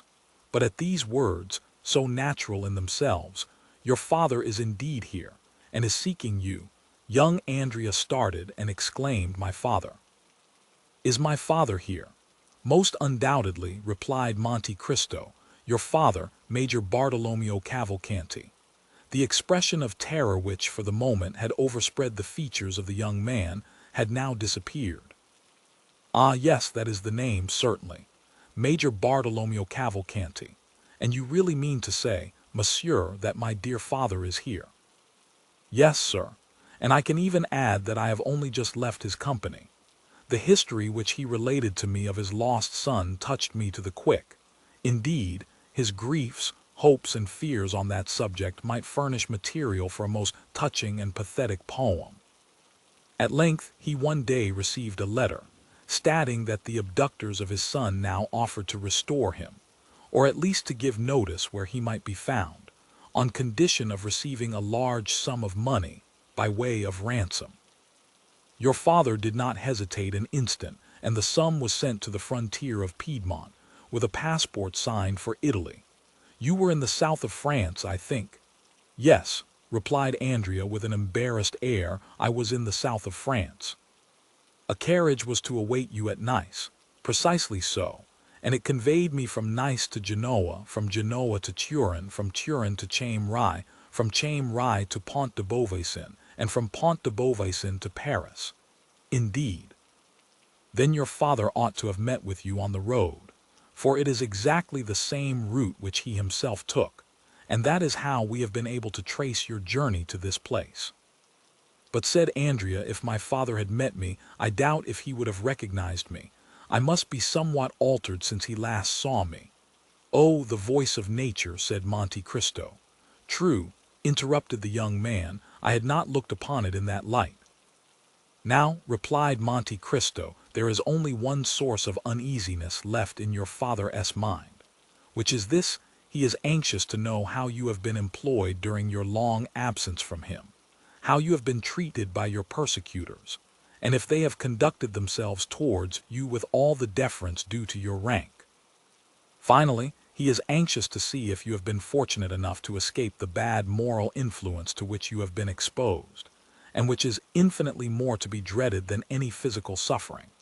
He wishes to discover if the fine abilities with which nature had endowed you have been weakened by want of culture, and, in short, whether you consider yourself capable of resuming and retaining in the world the high position to which your rank entitles you." "Sir," exclaimed the young man, quite astounded, "I hope no false report. As for myself, I first heard you spoken of by my friend Wilmore, the philanthropist. I believe he found you in some unpleasant position, but do not know of what nature, for I did not ask, not being inquisitive. Your misfortunes engaged his sympathies, so you see you must have been interesting. He told me that he was anxious to restore you to the position which you had lost, and that he would seek your father until he found him. He did seek, and has found him, apparently, since he is here now. And finally, my friend apprised me of your coming, and gave me a few other instructions relative to your future fortune. I am quite aware that my friend Wilmore is peculiar, but he is sincere, and as rich as a gold mine. Consequently, he may indulge his eccentricities without any fear of their ruining him, and I have promised to adhere to his instructions. Now, sir, pray do not be offended at the question I am about to put to you, as it comes in the way of my duty as your patron. I would wish to know if the misfortunes which have happened to you, misfortunes entirely beyond your control, and which in no degree diminish my regard for you, I would wish to know if they have not, in some measure, contributed to render you a stranger to the world in which your fortune and your name entitle you to make a conspicuous figure." "Sir," returned the young man, with a reassurance of manner, "make your mind easy on this score. those who took me from my father, and who always intended, sooner or later, to sell me again to my original proprietor, as they have now done, calculated that, in order to make the most of their bargain, it would be politic to leave me in possession of all my personal and hereditary worth, and even to increase the value if possible. I have therefore received a very good education, and have been treated by these kidnappers very much as the slaves were treated in Asia Minor, whose masters made them grammarians, doctors, and philosophers, in order that they might fetch a higher price in the Roman market. Monte Cristo smiled with satisfaction. It appeared as if he had not expected so much from M. Andrea Cavalcanti. Besides, continued the young man, if there did appear some defect in education, or offense against the established forms of etiquette, I suppose it would be excused, in consideration of the misfortunes which accompanied my birth, and followed me through my youth. Well, said Monte Cristo in an indifferent tone, you will do as you please, Count, for you are the master of your own actions, and are the person most concerned in the matter. But if I were you, I would not divulge a word of these adventures. Your history is quite a romance, and the world, which delights in romances in yellow covers, strangely mistrusts those which are bound in living parchment, even though they be gilded like yourself. This is the kind of difficulty which I wish to represent to you, my dear Count. You would hardly have recited your touching history before it would go forth to the world, and be deemed unlikely and unnatural. You would be no longer a lost child found, but you would be looked upon as an upstart who had sprung up like a mushroom in the night. You might excite a little curiosity, but it is not everyone who likes to be made the center of observation and the subject of unpleasant remark. I agree with you, monsieur, said the young man, turning pale, and in spite of himself, trembling beneath the scrutinizing look of his companion. Such consequences would be extremely unpleasant. Nevertheless, you must not exaggerate the evil, said Monte Cristo, for by endeavoring to avoid one fault you will fall into another. You must resolve upon one simple and single line of conduct, and for a man of your intelligence, this plan is as easy as it is necessary. You must form honorable friendships, and by that means counteract the prejudice which may attach to the obscurity of your former life. Andrea visibly changed countenance. I would offer myself as your surety and friendly adviser, said Monte Cristo, did I not possess a moral distrust of my best friends, and a sort of inclination to lead others to doubt them too. Therefore, in departing from this rule, I should, as the actors say, be playing a part quite out of my line, and should therefore run the risk of being hissed, which would be an act of folly. However, your excellency, said Andrea, in consideration of Lord Wilmore, by whom I was recommended to you, yes, certainly, interrupted Monte Cristo. But Lord Wilmore did not omit to inform me, my dear M. Andrea, that the season of your youth was rather a stormy one. Ah, said the Count, watching Andrea's countenance, I do not demand any confession from you. It is precisely to avoid that necessity that your father was sent for from Lucca. You shall soon see him. He is a little stiff and pompous in his manner, and he is disfigured by his uniform. But when it becomes known that he has been for 18 years in the Austrian service, all that will be pardoned. We are not generally very severe with the Austrians. In short, you will find your father a very presentable person, I assure you. Ah, sir, you have given me confidence. It is so long since we were separated that I have not the least remembrance of him, and besides, you know that in the eyes of the world a large fortune covers all defects. He is a millionaire, his income is 500,000 francs.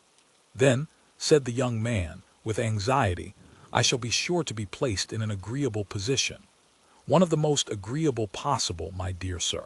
He will allow you an income of 50,000 livres per annum during the whole time of your stay in Paris. Then in that case I shall always choose to remain there. You cannot control circumstances, my dear sir. Man proposes and God disposes. Andrea sighed. But, said he, so long as I do remain in Paris and nothing forces me to quit it. Do you mean to tell me that I may rely on receiving the sum you just now mentioned to me? You may. Shall I receive it from my father?" asked Andrea with some uneasiness. "Yes, you will receive it from your father personally, but Lord Wilmore will be the security for the money. He has, at the request of your father, opened an account of 5,000 francs a month at M. Danglars, which is one of the safest banks in Paris. And does my father mean to remain long in Paris?" asked Andrea. "Only a few days," replied Monte Cristo. "His service does not allow him to absent himself more than 2 or 3 weeks together." "Ah, my dear father!" exclaimed Andrea, evidently charmed with the idea of his speedy departure. "Therefore," said Monte Cristo, feigning to mistake his meaning, "therefore I will not, for another instant, retard the pleasure of your meeting. Are you prepared to embrace your worthy father? I hope you do not doubt it. Go then into the drawing-room, my young friend, where you will find your father awaiting you." Andrea made a low bow to the Count and entered the adjoining room. Monte Cristo watched him till he disappeared, and then touched a spring in a panel made to look like a picture, which, in sliding partly from the frame, discovered to view a small opening, so cleverly contrived that it revealed all that was passing in the drawing-room now occupied by Cavalcanti and Andrea. The young man closed the door behind him and advanced towards the Major, who had risen when he heard steps approaching him. "Ah, my dear father," said Andrea in a loud voice, in order that the Count might hear him in the next room, "is it really you?" "How do you do, my dear son?" said the Major gravely. "After so many years of painful separation," said Andrea in the same tone of voice, and glancing towards the door, "what a happiness it is to meet again." "Indeed it is, after so long a separation. Will you not embrace me, sir?" said Andrea. "If you wish it, my son," said the Major, and the two men embraced each other after the fashion of actors on the stage, that is to say, each rested his head on the other's shoulder. "Then we are once more reunited," said Andrea. "Once more," replied the Major, "never more to be separated. Why, as to that I think, my dear son, you must be by this time so accustomed to France as to look upon it almost as a second country." "The fact is," said the young man, "that I should be exceedingly grieved to leave it. As for me, you must know I cannot possibly live out of Lucca, therefore I shall return to Italy as soon as I can. But before you leave France, my dear father, I hope you will put me in possession of the documents which will be necessary to prove my descent." "Certainly, I am come expressly on that account. It has cost me much trouble to find you, but I had resolved on giving them into your hands, and if I had to recommence my search, it would occupy all the few remaining years of my life. Where are these papers, then? Here they are."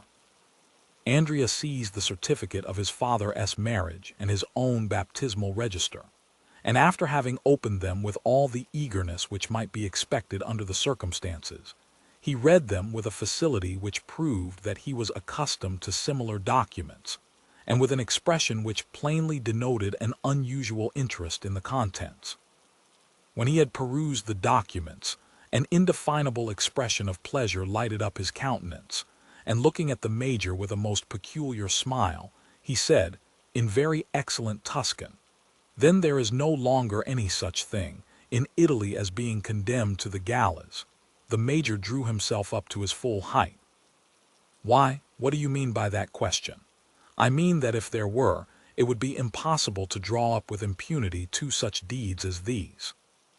In France, my dear sir, half such a piece of effrontery as that would cause you to be quickly dispatched to Toulon for 5 years, for change of air. Will you be good enough to explain your meaning?" said the Major, endeavoring as much as possible to assume an air of the greatest majesty. "My dear M. Cavalcanti," said Andrea, taking the Major by the arm in a confidential manner, "how much are you paid for being my father?" The Major was about to speak, when Andrea continued, in a low voice, "Nonsense, I am going to set you an example of confidence. They give me 50,000 francs a year to be your son." Consequently, you can understand that it is not at all likely I shall ever deny my parent." The major looked anxiously around him. "Make yourself easy, we are quite alone," said Andrea. "Besides, we are conversing in Italian." "Well then," replied the major, "they paid me 50,000 francs down." "Monsieur Cavalcanti," said Andrea, "do you believe in fairy tales?" "I used not to do so, but I really feel now almost obliged to have faith in them." "You have then been induced to alter your opinion. You have had some proofs of their truth." The major drew from his pocket a handful of gold. "Most palpable proofs," said he, "as you may perceive. You think, then, that I may rely on the Count's promises?" "Certainly I do. You are sure he will keep his word with me?" "To the letter, but at the same time, remember, we must continue to play our respective parts. I as a tender father and I as a dutiful son, as they choose that I shall be descended from you." "Whom do you mean by they?" "Ma foi, I can hardly tell, but I was alluding to those who wrote the letter. You received one, did you not?" "Yes, from whom?" "From a certain Abbe Busoni." "Have you any knowledge of him?" "No, I have never seen him. What did he say in the letter?" "You will promise not to betray me. Rest assured of that. You well know that our interests are the same. Then read for yourself." And the major gave a letter into the young man's hand.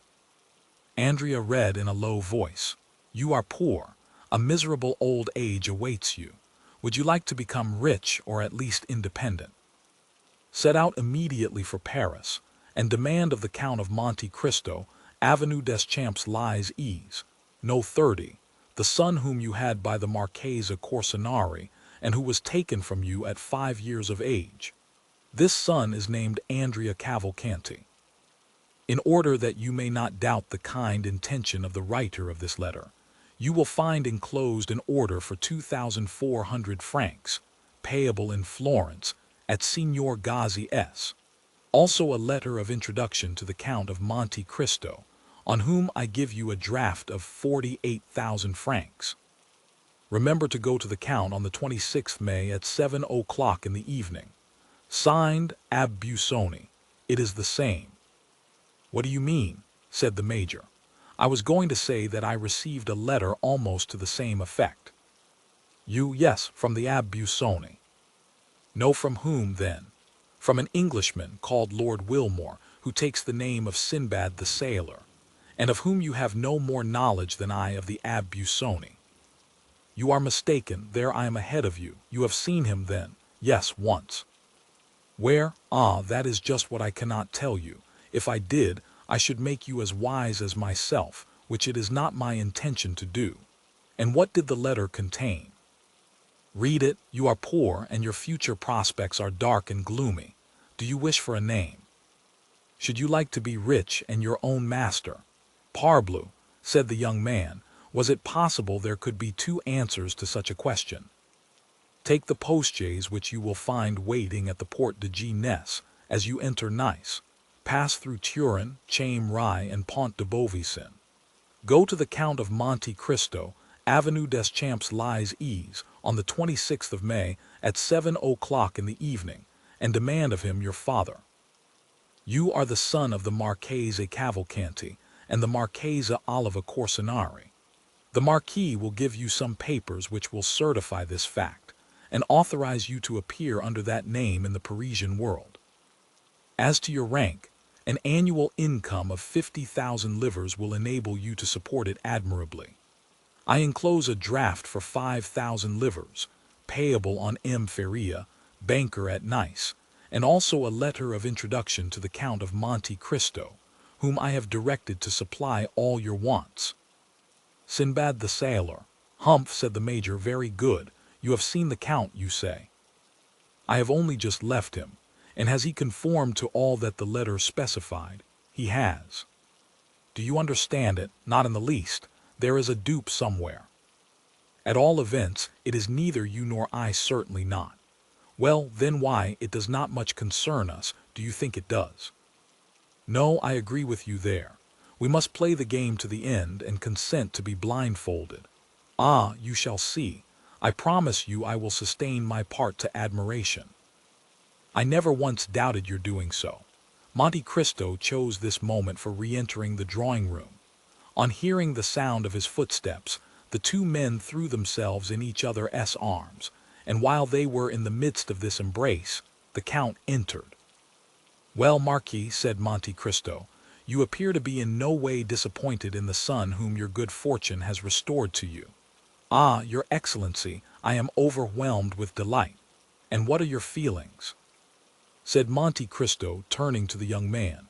"As for me, my heart is overflowing with happiness. Happy father, happy son," said the Count. "There is only one thing which grieves me," observed the Major, "and that is the necessity for my leaving Paris so soon. Ah, my dear M. Cavalcanti, I trust you will not leave before I have had the honor of presenting you to some of my friends." "I am at your service, sir," replied the Major. "Now, sir," said Monte Cristo, addressing Andrea, "make your confession." "To whom?" "Tell M. Cavalcanti something of the state of your finances." "Ma foi, monsieur, you have touched upon a tender chord. Do you hear what he says, Major?" "Certainly I do, but do you understand? I do." "Your son says he requires money. Well, what would you have me do?" said the Major. "You should furnish him with some, of course," replied Monte Cristo. "I? Yes, you," said the Count, at the same time advancing towards Andrea and slipping a packet of banknotes into the young man's hand. "What is this?" "It is from your father, from my father." "Yes, did you not tell him just now that you wanted money? Well, then, he deputes me to give you this. Am I to consider this as part of my income on account?" "No, it is for the first expenses of your settling in Paris." "Ah, how good my dear father is!" "Silence," said Monte Cristo. "He does not wish you to know that it comes from him." "I fully appreciate his delicacy," said Andrea, cramming the notes hastily into his pocket.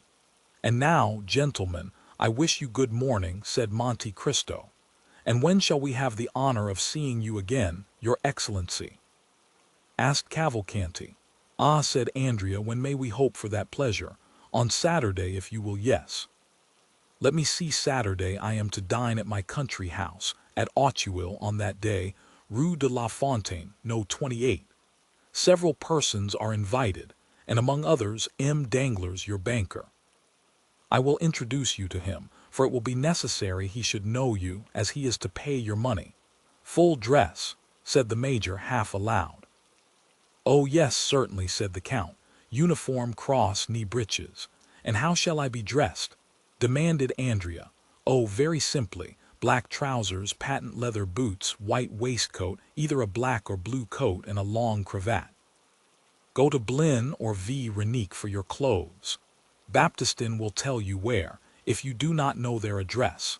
The less pretension there is in your attire, the better will be the effect, as you are a rich man. If you mean to buy any horses, get them of Devedju, and if you purchase a phaeton, go to Baptiste for it." "At what hour shall we come?" asked the young man. "About 6:30. We will be with you at that time," said the Major. The two Cavalcanti bowed to the Count and left the house. Monte Cristo went to the window and saw them crossing the street, arm in arm. "There go two miscreants," said he. "It is a pity they are not really related." Then, after an instant of gloomy reflection, "Come, I will go to see the morals," said he. "I think that disgust is even more sickening than hatred." Chapter 57. Our readers must now allow us to transport them again to the enclosure surrounding M. de Villefort's house, and behind the gate, half screened from view by the large chestnut trees, which on all sides spread their luxuriant branches, we shall find some people of our acquaintance. This time Maximilian was the first to arrive. He was intently watching for a shadow to appear among the trees, and awaiting with anxiety the sound of a light step on the gravel walk. At length the long-desired sound was heard, and instead of one figure, as he had expected, he perceived that two were approaching him. The delay had been occasioned by a visit from Madame Danglars and Huguenot, which had been prolonged beyond the time at which Valentine was expected. That she might not appear to fail in her promise to Maximilian, she proposed to Mademoiselle Danglars that they should take a walk in the garden, being anxious to show that the delay, which was doubtless a cause of vexation to him, was not occasioned by any neglect on her part. The young man, with the intuitive perception of a lover, quickly understood the circumstances in which she was involuntarily placed, and he was comforted. Besides, although she avoided coming within speaking distance, Valentine arranged so that Maximilian could see her pass and repass, and each time she went by, she managed, unperceived by her companion, to cast an expressive look at the young man, which seemed to say, "Have patience. You see, it is not my fault." And Maximilian was patient and employed himself in mentally contrasting the two girls, one fair, with soft languishing eyes, a figure gracefully bending like a weeping willow, the other a brunette, with a fierce and haughty expression and as straight as a poplar. It is unnecessary to state that, in the eyes of the young man, Valentine did not suffer by the contrast. In about half an hour the girls went away, and Maximilian understood that Mademoiselle Danglars' visit had at last come to an end. In a few minutes Valentine re-entered the garden alone. For fear that anyone should be observing her return, she walked slowly, and instead of immediately directing her steps towards the gate, she seated herself on a bench, and, carefully casting her eyes around to convince herself that she was not watched, she presently arose and proceeded quickly to join Maximilian. "Good evening, Valentine," said a well-known voice. "Good evening, Maximilian. I know I have kept you waiting, but you saw the cause of my delay." "Yes, I recognized Mademoiselle Danglars." "I was not aware that you were so intimate with her." "Who told you we were intimate, Maximilian?" "No one, but you appeared to be so. From the manner in which you walked and talked together, one would have thought you were two schoolgirls telling your secrets to each other." "We were having a confidential conversation," returned Valentine. "She was owning to me her repugnance to the marriage with M. de Morcerf, and I, on the other hand, was confessing to her how wretched it made me to think of marrying M. de Pinay. Dear Valentine, that will account to you for the unreserved manner which you observed between me and Huguenot, as in speaking of the man whom I could not love, my thoughts involuntarily reverted to him on whom my affections were fixed. Ah, how good you are to say so, Valentine! You possess a quality which can never belong to Mademoiselle Danglars. It is that indefinable charm which is to a woman what perfume is to the flower and flavor to the fruit, for the beauty of either is not the only quality we seek. It is your love which makes you look upon everything in that light. No, Valentine, I assure you such is not the case. I was observing you both when you were walking in the garden, and on my honor, without at all wishing to depreciate the beauty of Mademoiselle Danglars, I cannot understand how any man can really love her. The fact is, Maximilian, that I was there, and my presence had the effect of rendering you unjust in your comparison. No, but tell me, it is a question of simple curiosity, and which was suggested by certain ideas passing in my mind relative to Mademoiselle Danglars. I dare say it is something disparaging which you are going to say. It only proves how little indulgence we may expect from your sex, interrupted Valentine. You cannot, at least, deny that you are very harsh judges of each other. If we are so, it is because we generally judge under the influence of excitement. But return to your question. Does Mademoiselle Danglars object to this marriage with M. de Morcerf on account of loving another? I told you I was not on terms of strict intimacy with Huguenot. Yes, but girls tell each other secrets without being particularly intimate. Own now that you did question her on the subject. Ah, I see you are smiling. If you are already aware of the conversation that passed, the wooden partition which interposed between us and you has proved but a slight security. Come, what did she say? She told me that she loved no one, said Valentine, that she disliked the idea of being married, that she would infinitely prefer leading an independent and unfettered life, and that she almost wished her father might lose his fortune, that she might become an artist like her friend, Mademoiselle Louise d'Armilly. Ah, you see. Well, what does that prove? Asked Valentine. Nothing, replied Maximilian. Then why did you smile? Why, you know very well that you are reflecting on yourself, Valentine. Do you want me to go away? Ah, no, no, but do not let us lose time. You are the subject on which I wish to speak. True, we must be quick, for we have scarcely 10 minutes more to pass together. Ma foi, said Maximilian in consternation. Yes, you are right. I am but a poor friend to you. What a life I cause you to lead, poor Maximilian, you who are formed for happiness. I bitterly reproach myself, I assure you. Well, what does it signify, Valentine, so long as I am satisfied, and feel that even this long and painful suspense is amply repaid by 5 minutes of your society, or 2 words from your lips? And I have also a deep conviction that heaven would not have created 2 hearts, harmonizing as ours do, and almost miraculously brought us together, to separate us at last. Those are kind and cheering words. You must hope for us both, Maximilian.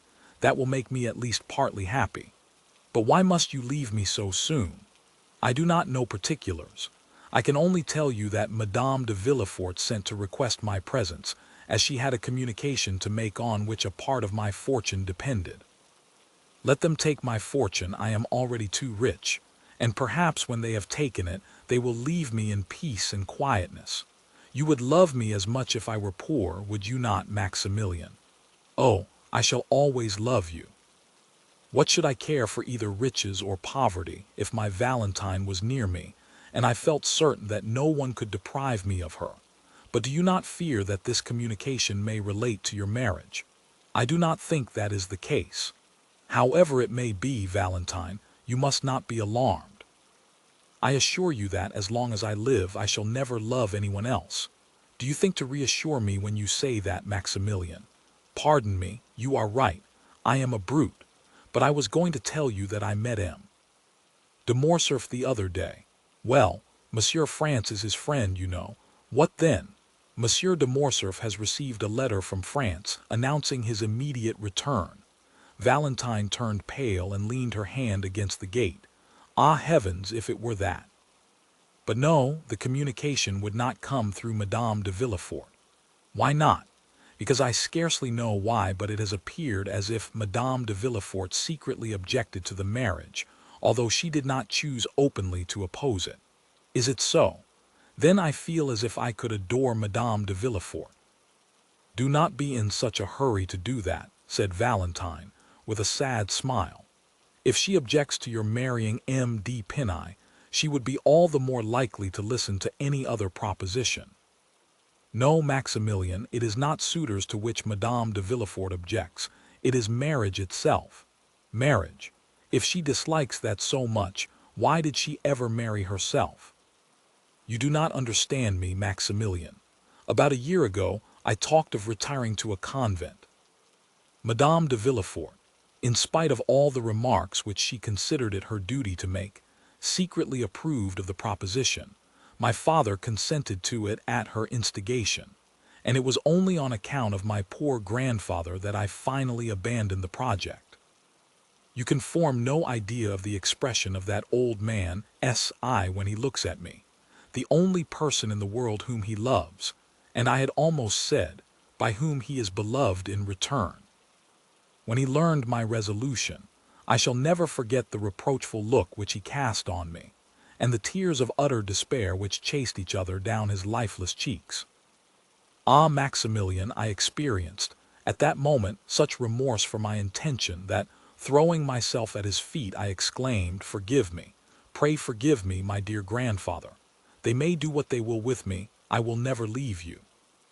When I had ceased speaking, he thankfully raised his eyes to heaven, but without uttering a word. Ah, Maximilian, I may have much to suffer, but I feel as if my grandfather's look at that moment would more than compensate for all. Dear Valentine, you are a perfect angel, and I am sure I do not know what I sabbering right and left among the Bedouins can have done to merit your being revealed to me. Unless, Indeed, heaven took into consideration the fact that the victims of my sword were infidels. But tell me what interest Madame de Villefort can have in your remaining unmarried. Did I not tell you just now that I was rich, Maximilian too rich? I possess nearly 50,000 livres in right of my mother. My grandfather and my grandmother, the Marquis and Marquise de Saint-Emran, will leave me as much, and M. Noirtier evidently intends making me his heir. My brother Edward, who inherits nothing from his mother, will therefore be poor in comparison with me. Now, if I had taken the veil, all this fortune would have descended to my father, and in reversion to his son. Ah, how strange it seems that such a young and beautiful woman should be so avaricious.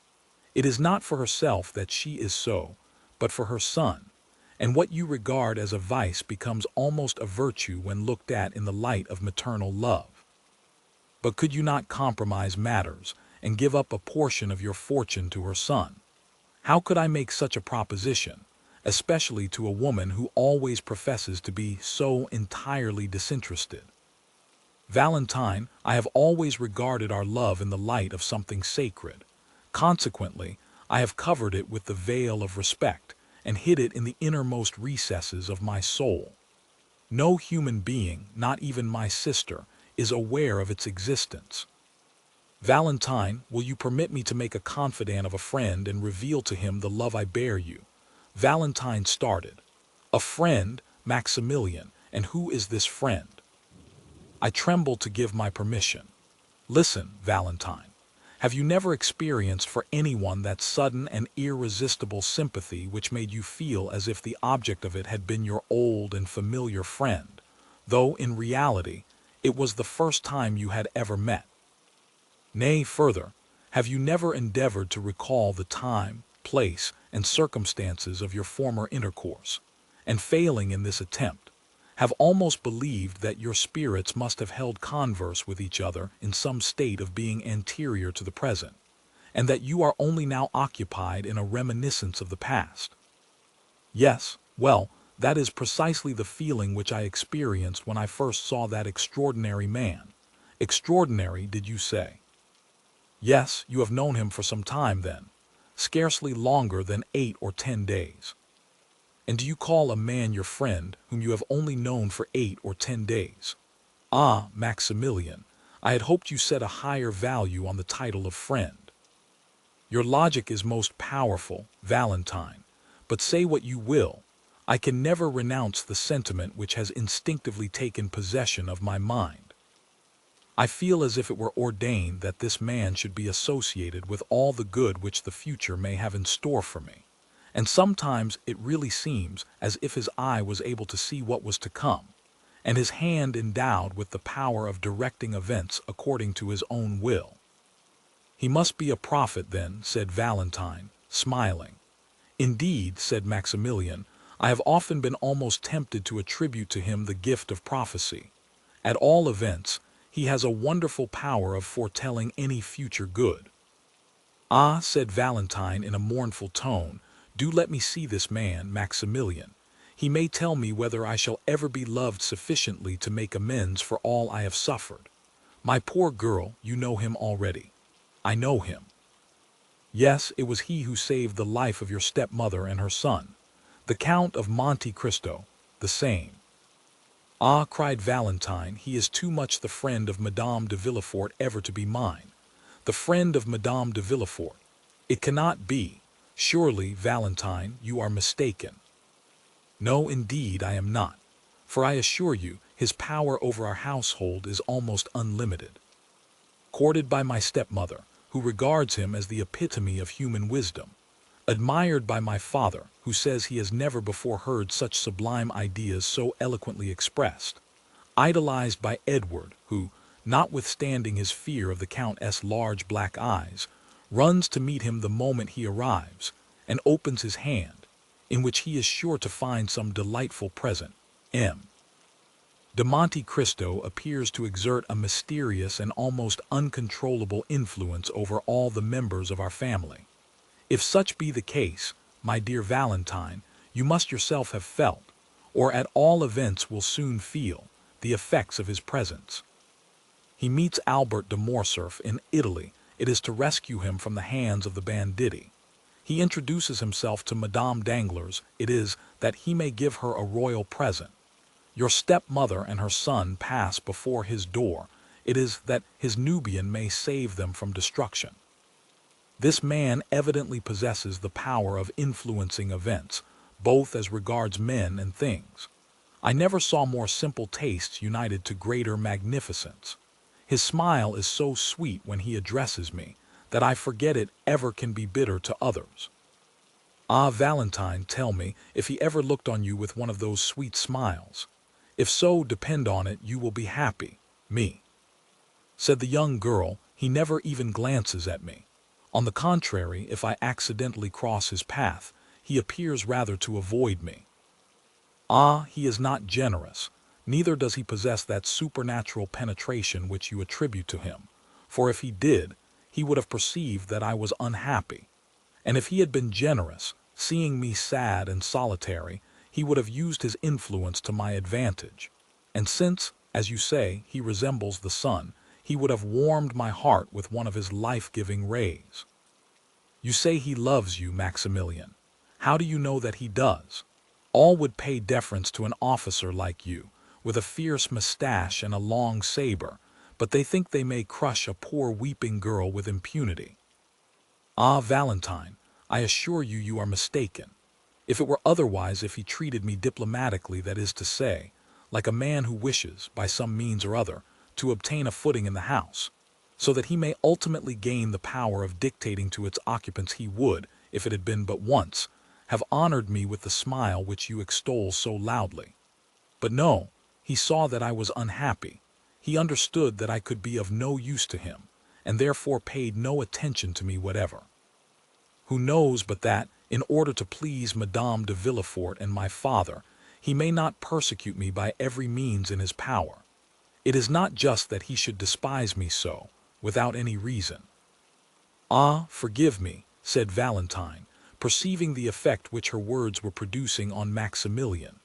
I have done wrong, for I have given utterance to thoughts concerning that man which I did not even know existed in my heart. I do not deny the influence of which you speak, or that I have not myself experienced it, but with me it has been productive of evil rather than good. Well, Valentine, said Morrel with a sigh, we will not discuss the matter further. I will not make a confidant of him. Alas, said Valentine, I see that I have given you pain. I can only say how sincerely I ask pardon for having grieved you. But indeed, I am not prejudiced beyond the power of conviction. Tell me what this Count of Monte Cristo has done for you. I own that your question embarrasses me, Valentine, for I cannot say that the Count has rendered me any ostensible service. Still, as I have already told you, I have an instinctive affection for him, the source of which I cannot explain to you. Has the sun done anything for me? No. He warms me with his rays, and it is by his light that I see you, nothing more. Has such and such a perfume done anything for me? No. Its odor charms one of my senses, that is all I can say when I am asked why I praise it. My friendship for him is as strange and unaccountable as his for me. A secret voice seems to whisper to me that there must be something more than chance in this unexpected reciprocity of friendship. In his most simple actions, as well as in his most secret thoughts, I find a relation to my own. You will perhaps smile at me when I tell you that, ever since I have known this man, I have involuntarily entertained the idea that all the good fortune which has befallen me originated from him. However, I have managed to live 30 years without this protection, you will say, but I will endeavor a little to illustrate my meaning. He invited me to dine with him on Saturday, which was a very natural thing for him to do. Well, what have I learned since? That your mother and M. de Villefort are both coming to this dinner. I shall meet them there, and who knows what future advantages may result from the interview. This may appear to you to be no unusual combination of circumstances. Nevertheless, I perceive some hidden plot in the arrangement, something, in fact, more than is apparent on a casual view of the subject. I believe that this singular man, who appears to fathom the motives of everyone, has purposely arranged for me to meet M. and Madame de Villefort, and sometimes, I confess, I have gone so far as to try to read in his eyes whether he was in possession of the secret of our love. My good friend, said Valentine, I should take you for a visionary, and should tremble for your reason, if I were always to hear you talk in a strain similar to this. Is it possible that you can see anything more than the merest chance in this meeting? Pray reflect a little. My father, who never goes out, has several times been on the point of refusing this invitation. Madame de Villefort, on the contrary, is burning with the desire of seeing this extraordinary nabob in his own house. Therefore, she has with great difficulty prevailed on my father to accompany her. No, no. It is as I have said, Maximilian. There is no one in the world of whom I can ask help but yourself and my grandfather, who is little better than a corpse no support to cling to but my mother in heaven. I see that you are right, logically speaking, said Maximilian, but the gentle voice which usually has such power over me fails to convince me today. I feel the same as regards yourself, said Valentine, and I own that if you have no stronger proof to give me I have another, replied Maximilian, but I fear you will deem it even more absurd than the first. So much the worse, said Valentine, smiling. It is, nevertheless, conclusive to my mind. My 10 years of service have also confirmed my ideas on the subject of sudden inspirations, for I have several times owed my life to a mysterious impulse which directed me to move at once either to the right or to the left, in order to escape the ball which killed the comrade fighting by my side, while it left me unharmed. Dear Maximilian, why not attribute your escape to my constant prayers for your safety? When you are away, I no longer pray for myself but for you. Yes, since you have known me, said Morrel, smiling, but that cannot apply to the time previous to our acquaintance, Valentine. You are very provoking and will not give me credit for anything, but let me hear this second proof, which you yourself own to be absurd. Well, look through this opening, and you will see the beautiful new horse which I rode here. Ah, what a beautiful creature, cried Valentine. Why did you not bring him close to the gate so that I could talk to him and pat him? He is, as you see, a very valuable animal, said Maximilian. You know that my means are limited, and that I am what would be designated a man of moderate pretensions. Well, I went to a horse dealer S, where I saw this magnificent horse, which I have named M.D.A. I asked the price. They told me it was 4,500 francs. I was, therefore, obliged to give it up, as you may imagine, but I own I went away with rather a heavy heart, for the horse had looked at me affectionately, had rubbed his head against me, and when I mounted him, had pranced in the most delightful way imaginable, so that I was altogether fascinated with him. The same evening some friends of mine visited me, M. de Ch. Torrenaud, M. Debray, and 5 or 6 other choice spirits, whom you do not know even by name. They proposed a game of bouillotte. I never play, for I am not rich enough to afford to lose or sufficiently poor to desire to gain. But I was at my own house, you understand, so there was nothing to be done but to send for the cards, which I did. Just as they were sitting down to table, M. de Monte Cristo arrived. He took his seat amongst them. They played, and I won. I am almost ashamed to say that my gains amounted to 5,000 francs. We separated at midnight. I could not defer my pleasure, so I took a cabriolet and drove to the horse dealer S. Feverish and excited, I rang at the door. The person who opened it must have taken me for a madman, for I rushed at once to the stable. M.D.A. was standing at the rack, eating his hay. I immediately put on the saddle and bridle, to which operation he lent himself with the best grace possible. Then, putting the 4,500 francs into the hands of the astonished dealer, I proceeded to fulfill my intention of passing the night in riding in the Champs-Élysées. As I rode by the Count's house, I perceived a light in one of the windows, and fancied I saw the shadow of his figure moving behind the curtain.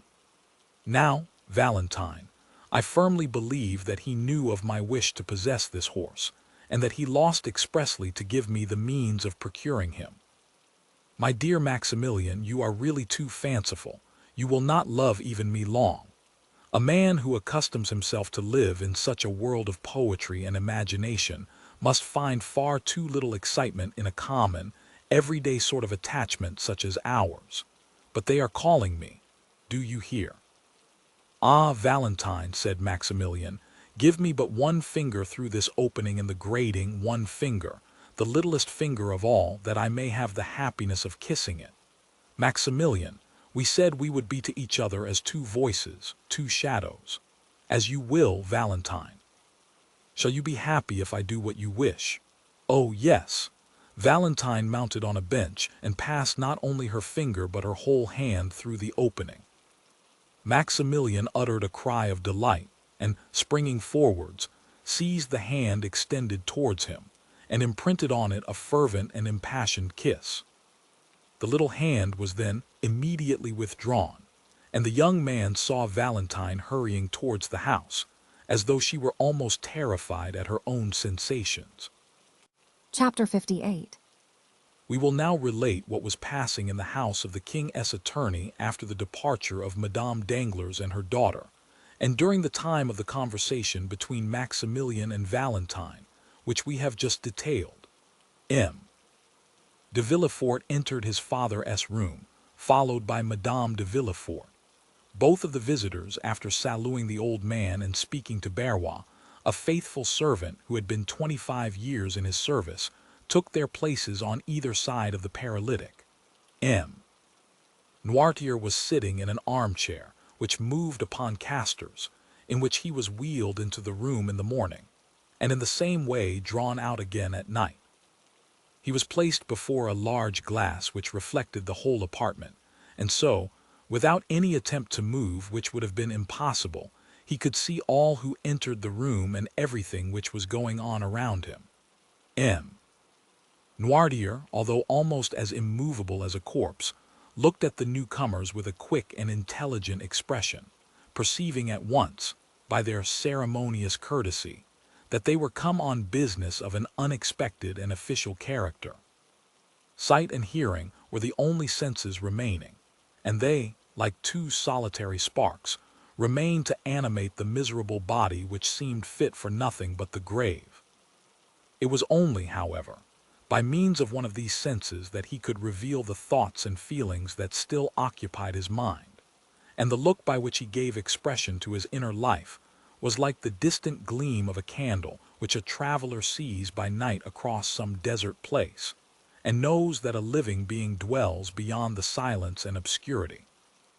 Noirtier's hair was long and white and flowed over his shoulders, while in his eyes, shaded by thick black lashes, was concentrated, as it often happens with an organ which is used to the exclusion of the others, all the activity, address, force, and intelligence which were formerly diffused over his whole body. And so, although the movement of the arm, the sound of the voice, and the agility of the body were wanting, the speaking eye sufficed for all. He commanded with it. It was the medium through which his thanks were conveyed. In short, his whole appearance produced on the mind the impression of a corpse with living eyes, and nothing could be more startling than to observe the expression of anger or joy suddenly lighting up these organs, while the rest of the rigid and marble-like features were utterly deprived of the power of participation. 3 persons only could understand this language of the poor paralytic.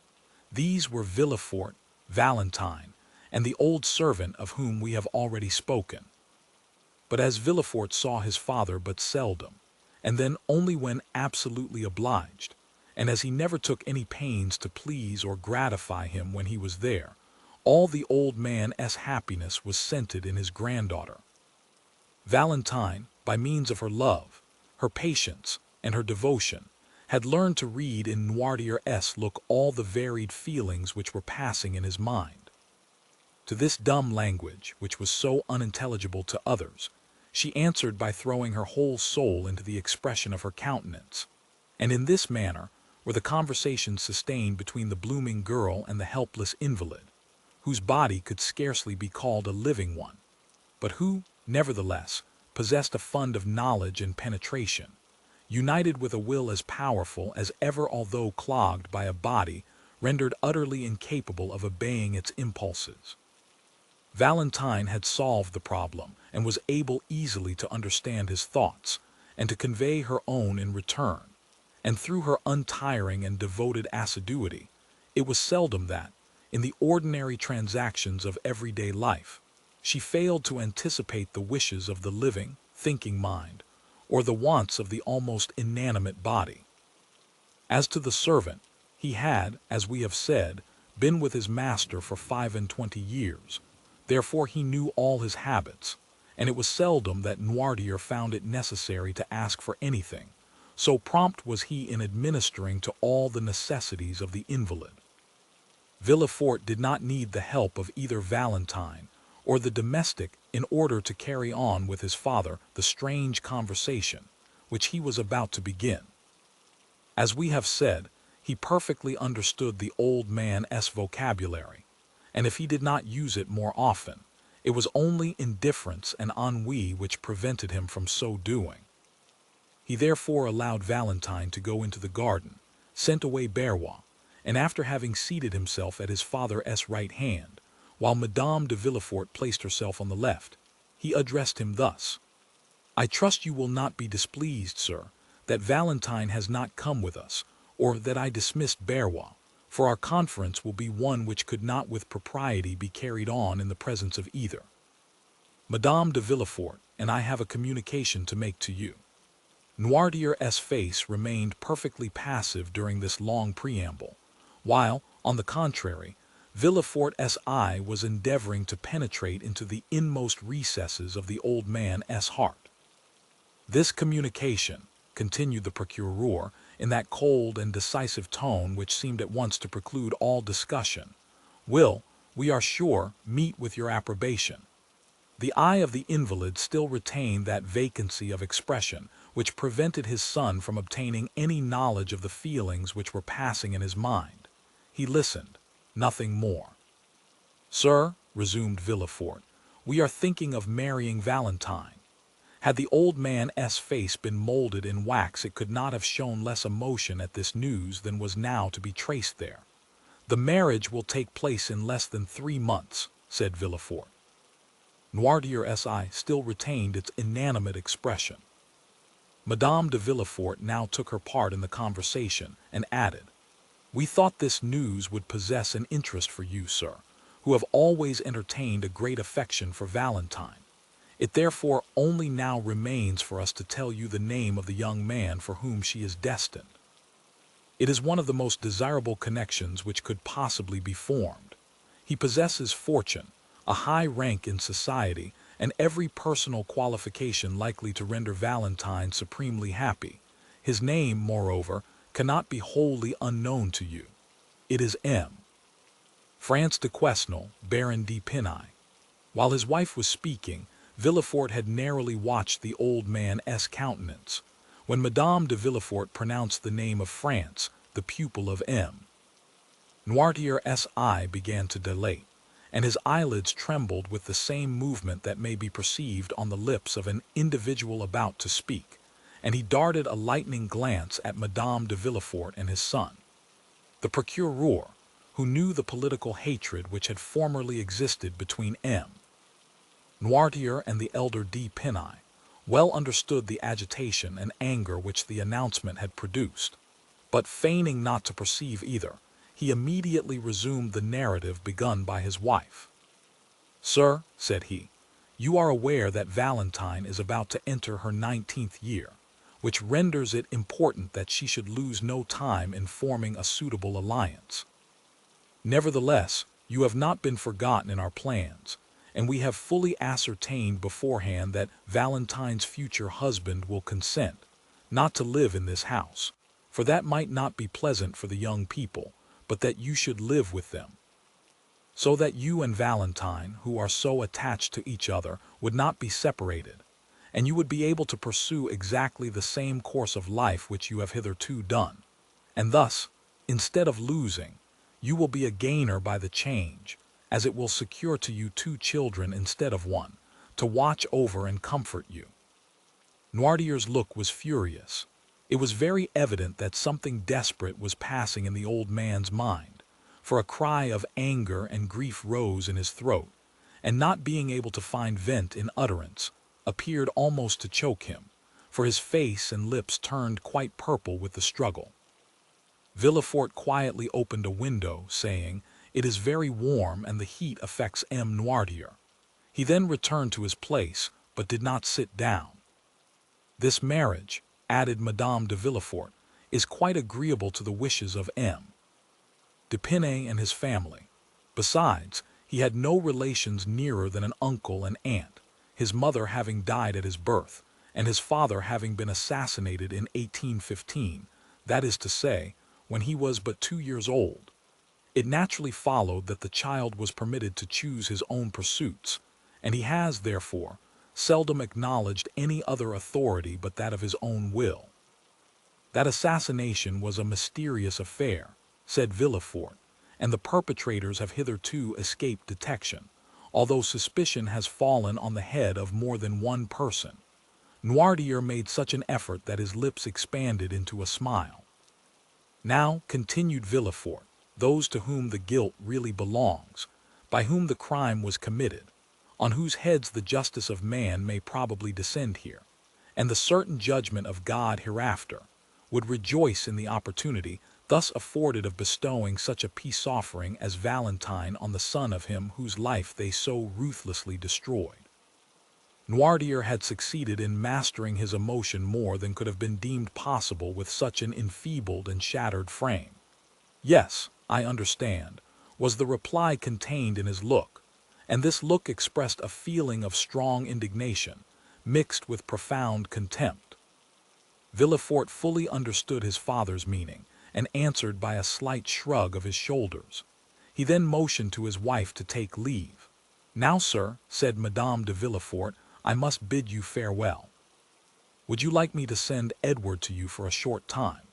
It had been agreed that the old man should express his approbation by closing his eyes, his refusal by winking them several times, and if he had some desire or feeling to express, he raised them to heaven. If he wanted Valentine, he closed his right eye only, and if Barrois, the left. At Madame de Villefort's proposition, he instantly winked his eyes. Provoked by a complete refusal, she bit her lip and said, "Then shall I send Valentine to you?" The old man closed his eyes eagerly, thereby intimating that such was his wish. M. and Madame de Villefort bowed and left the room, giving orders that Valentine should be summoned to her grandfather's presence, and feeling sure that she would have much to do to restore calmness to the perturbed spirit of the invalid. Valentine, with a color still heightened by emotion, entered the room just after her parents had quitted it. One look was sufficient to tell her that her grandfather was suffering, and that there was much on his mind which he was wishing to communicate to her. "Dear grandpapa," cried she, "what has happened? They have vexed you, and you are angry." The paralytic closed his eyes in token of assent. "Who has displeased you? Is it my father?" "No, Madame de Villefort." "Know me?" The former sign was repeated. "Are you displeased with me?" cried Valentine in astonishment. M. Noirtier again closed his eyes. "And what have I done, dear grandpapa, that you should be angry with me?" cried Valentine. There was no answer, and she continued, "I have not seen you all day. Has anyone been speaking to you against me?" "Yes," said the old man's look with eagerness. "Let me think a moment. I do assure you, Grandpapa M. and Madame de Villefort have just left this room, have they not?" "Yes." "And it was they who told you something which made you angry. What was it then? May I go and ask them, that I may have the opportunity of making my peace with you?" "No, no," said Noirtier's look. "Ah, you frighten me. What can they have said?" And she again tried to think what it could be. "Ah, I know," said she, lowering her voice and going close to the old man. "They have been speaking of my marriage, have they not?" Yes, replied the angry look. I understand. You are displeased at the silence I have preserved on the subject. The reason of it was that they had insisted on my keeping the matter a secret and begged me not to tell you anything of it. They did not even acquaint me with their intentions, and I only discovered them by chance. That is why I have been so reserved with you, dear grandpapa. Pray forgive me. But there was no look calculated to reassure her. All it seemed to say was, it is not only your reserve which afflicts me. What is it then? Asked the young girl. Perhaps you think I shall abandon you, dear grandpapa, and that I shall forget you when I am married. No, they told you then that M. de Pinay consented to our all living together. Yes. Then why are you still vexed and grieved? The old man's eyes beamed with an expression of gentle affection. Yes, I understand, said Valentine. It is because you love me. The old man assented. And you are afraid I shall be unhappy. Yes. You do not like M. France. The eyes repeated several times, no, no, no, then you are vexed with the engagement. Yes, well, listen, said Valentine, throwing herself on her knees and putting her arm round her grandfather's neck. I am vexed too, for I do not love M. France de Pinay. An expression of intense joy illumined the old man's eyes. When I wished to retire into a convent, you remember how angry you were with me. A tear trembled in the eye of the invalid. Well, continued Valentine, the reason of my proposing it was that I might escape this hateful marriage, which drives me to despair. Noirtier's breathing came thick and short. Then the idea of this marriage really grieves you too. Ah, if you could but help me, if we could both together defeat their plan. But you are unable to oppose them. You, whose mind is so quick, and whose will is so firm, are nevertheless as weak and unequal to the contest as I am myself. Alas, you, who would have been such a powerful protector to me in the days of your health and strength, can now only sympathize in my joys and sorrows, without being able to take any active part in them. However, this is much, and calls for gratitude, and heaven has not taken away all my blessings when it leaves me your sympathy and kindness. At these words there appeared in Noirtier's eye an expression of such deep meaning that the young girl thought she could read these words there. You are mistaken. I can still do much for you. Do you think you can help me, dear grandpapa? Said Valentine. Yes, Noirtier raised his eyes. It was the sign agreed on between him and Valentine when he wanted anything. What is it you want, dear grandpapa? Said Valentine, and she endeavored to recall to mind all the things which he would be likely to need. And as the ideas presented themselves to her mind, she repeated them aloud. Then, finding that all her efforts elicited nothing but a constant no, she said, Come, since this plan does not answer, I will have recourse to another. She then recited all the letters of the alphabet from A down to N. When she arrived at that letter, the paralytic made her understand that she had spoken the initial letter of the thing he wanted. Ah, said Valentine, the thing you desire begins with the letter N. It is with N that we have to do, then. Well, let me see, what can you want that begins with N? Nani no, yes, yes, yes, said the old man S.I. Ah, it is no, then. Yes. Valentine fetched a dictionary, which she placed on a desk before Noirtier. She opened it, and seeing that the old man S.I. was thoroughly fixed on its pages, she ran her finger quickly up and down the columns. During the 6 years which had passed since Noirtier first fell into this sad state, Valentine's powers of invention had been too often put to the test, not to render her expert in devising expedients for gaining a knowledge of his wishes. And the constant practice had so perfected her in the art that she guessed the old man's meaning as quickly as if he himself had been able to seek for what he wanted. At the word notary, Noirtier made a sign to her to stop. Notary, said she, do you want a notary, dear grandpapa? The old man again signified that it was a notary he desired. You would wish a notary to be sent for then, said Valentine. Yes. Shall my father be informed of your wish? Yes. Do you wish the notary to be sent for immediately?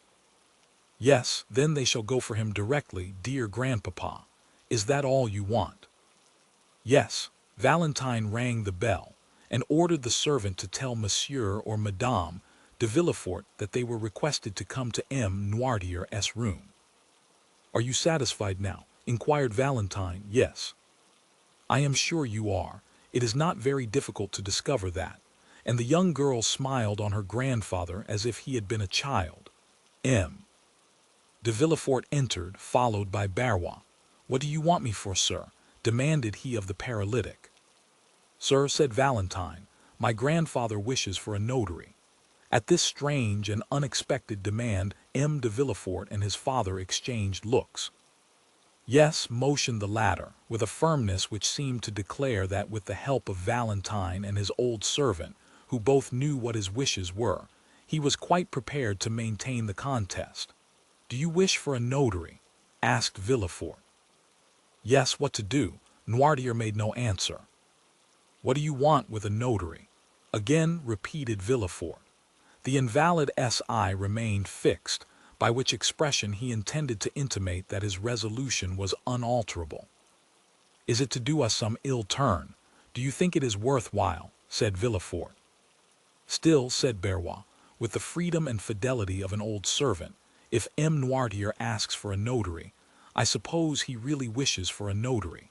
Therefore I shall go at once and fetch one. Barrois acknowledged no master but Noirtier, and never allowed his desires in any way to be contradicted. Yes, I do want a notary, motioned the old man, shutting his eyes with a look of defiance, which seemed to say, and I should like to see the person who dares to refuse my request. You shall have a notary, as you absolutely wish for one, sir, said Villefort, but I shall explain to him your state of health and make excuses for you, for the scene cannot fail of being a most ridiculous one. Never mind that, said Barrois. I shall go and fetch a notary, nevertheless. And the old servant departed triumphantly on his mission. Chapter 59. As soon as Barrois had left the room, Noirtier looked at Valentine with a malicious expression that said many things. The young girl perfectly understood the look, and so did Villefort, for his countenance became clouded, and he knitted his eyebrows angrily. He took a seat, and quietly awaited the arrival of the notary. Noirtier saw him seat himself with an appearance of perfect indifference, at the same time giving a side look at Valentine, which made her understand that she also was to remain in the room. 3/4 of an hour after, Barrois returned, bringing the notary with him. Sir, said Villefort, after the first salutations were over, you were sent for by M. Noirtier, whom you see here. All his limbs have become completely paralyzed. He has lost his voice also, and we ourselves find much trouble in endeavoring to catch some fragments of his meaning. Noirtier cast an appealing look on Valentine, which look was at once so earnest and imperative that she answered immediately. Sir, said she, I perfectly understand my grandfather's meaning at all times. That is quite true, said Barrois, and that is what I told the gentleman as we walked along. Permit me, said the notary, turning first to Villefort and then to Valentine, permit me to state that the case in question is just one of those in which a public officer like myself cannot proceed to act without thereby incurring a dangerous responsibility. The first thing necessary to render an act valid is that the notary should be thoroughly convinced that he has faithfully interpreted the will and wishes of the person dictating the act. Now I cannot be sure of the approbation or disapprobation of a client who cannot speak, and as the object of his desire or his repugnance cannot be clearly proved to me, on account of his want of speech, my services here would be quite useless, and cannot be legally exercised. The notary then prepared to retire. An imperceptible smile of triumph was expressed on the lips of the procureur. Noirtier looked at Valentine with an expression so full of grief that she arrested the departure of the notary. Sir, said she, the language which I speak with my grandfather may be easily learnt, and I can teach you in a few minutes to understand it almost as well as I can myself. Will you tell me what you require, in order to set your conscience quite at ease on the subject. In order to render an act valid, I must be certain of the approbation or disapprobation of my client. Illness of body would not affect the validity of the deed, but sanity of mind is absolutely requisite. Well, sir, by the help of 2 signs, with which I will acquaint you presently, you may ascertain with perfect certainty that my grandfather is still in the full possession of all his mental faculties. M. Noirtier, being deprived of voice and motion, is accustomed to convey his meaning by closing his eyes when he wishes to signify yes, and to wink when he means no. You now know quite enough to enable you to converse with M. Noirtier. Try. Noirtier gave Valentine such a look of tenderness and gratitude that it was comprehended even by the notary himself. You have heard and understood what your granddaughter has been saying, sir, have you? Asked the notary. Noirtier closed his eyes.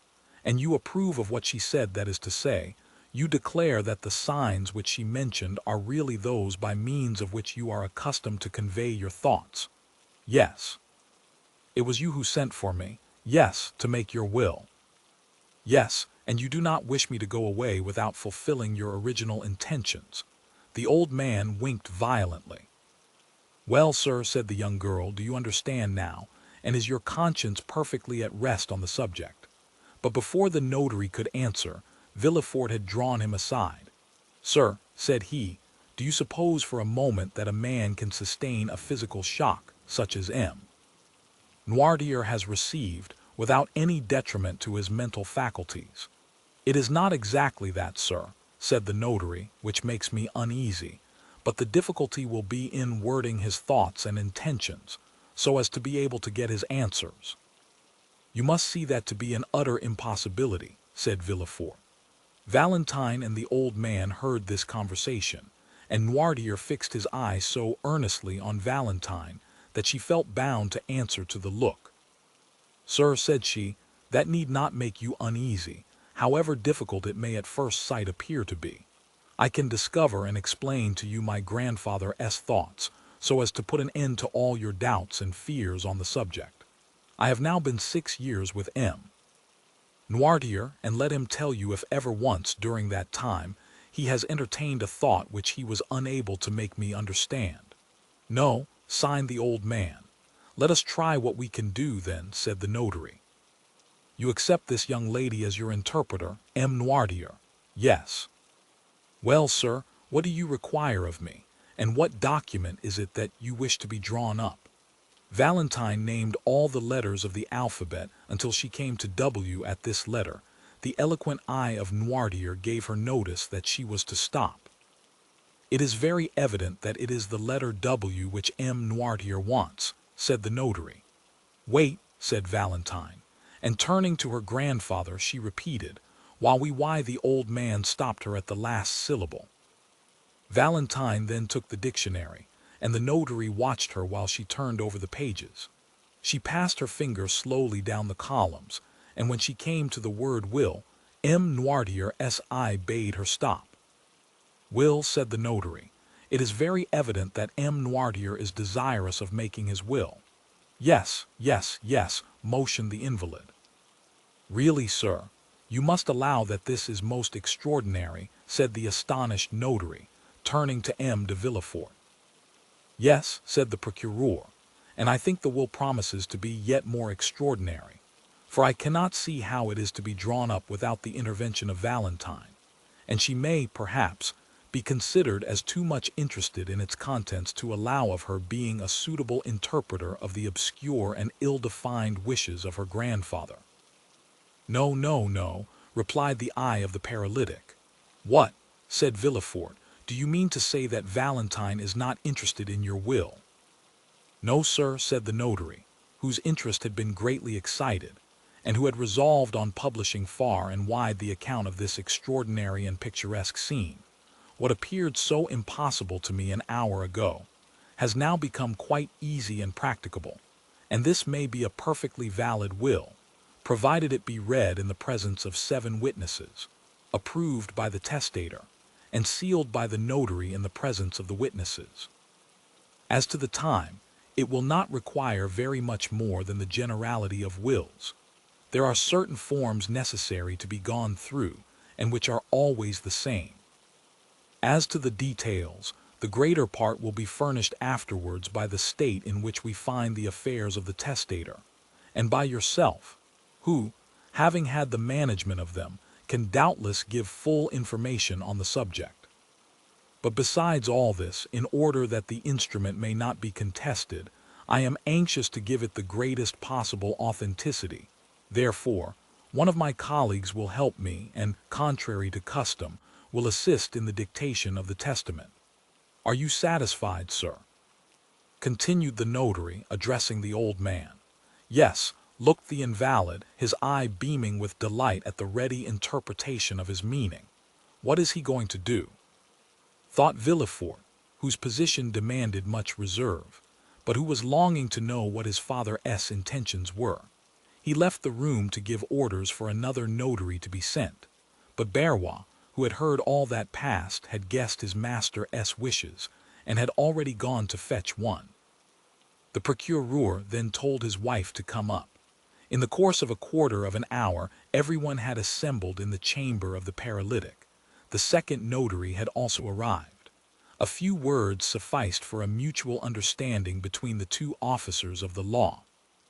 They read to Noirtier the formal copy of a will, in order to give him an idea of the terms in which such documents are generally couched.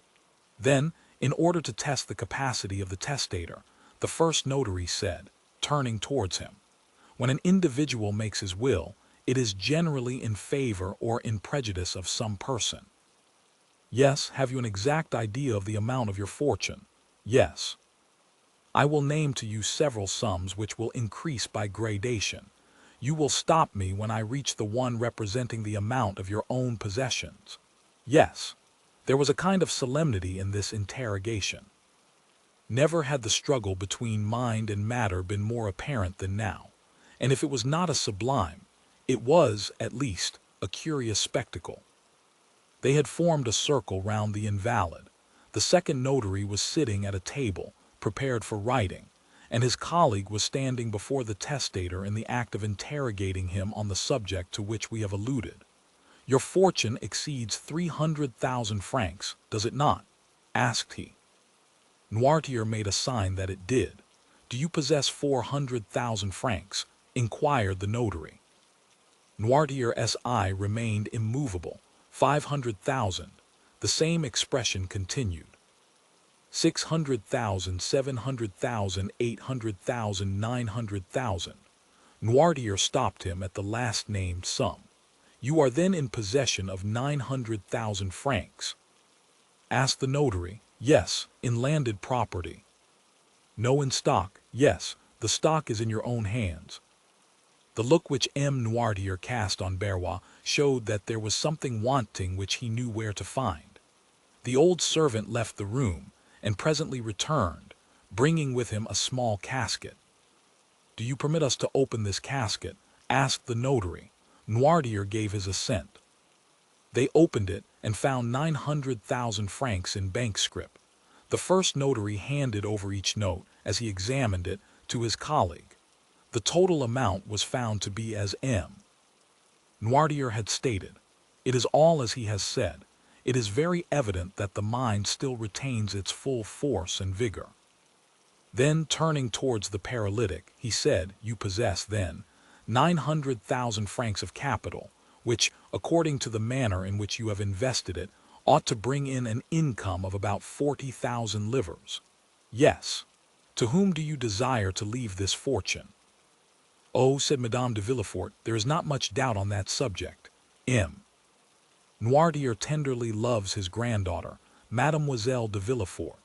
It is she who has nursed and tended him for 6 years, and has, by her devoted attention, fully secured the affection, I had almost said the gratitude, of her grandfather, and it is but just that she should reap the fruit of her devotion."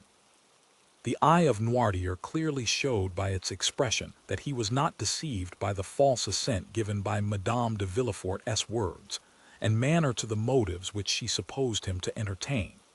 "Is it, then, to Mademoiselle Valentine de Villefort that you leave these 900,000 francs?" demanded the notary, thinking he had only to insert this clause, but waiting first for the assent of Noirtier, which it was necessary should be given before all the witnesses of this singular scene. Valentine, when her name was made the subject of discussion, had stepped back to escape unpleasant observation. Her eyes were cast down and she was crying. The old man looked at her for an instant with an expression of the deepest tenderness. Then, turning towards the notary, he significantly winked his eye in token of dissent. "What?" said the notary. "Do you not intend making Mademoiselle Valentine de Villefort your residuary legatee?" "No, you are not making any mistake, are you?" said the notary. "You really mean to declare that such is not your intention?" "No," repeated Noirtier. No, Valentine raised her head, struck dumb with astonishment. It was not so much the conviction that she was disinherited that caused her grief, but her total inability to account for the feelings which had provoked her grandfather to such an act. But Noirtier looked at her with so much affectionate tenderness that she exclaimed, "Oh, grandpapa, I see now that it is only your fortune of which you deprive me.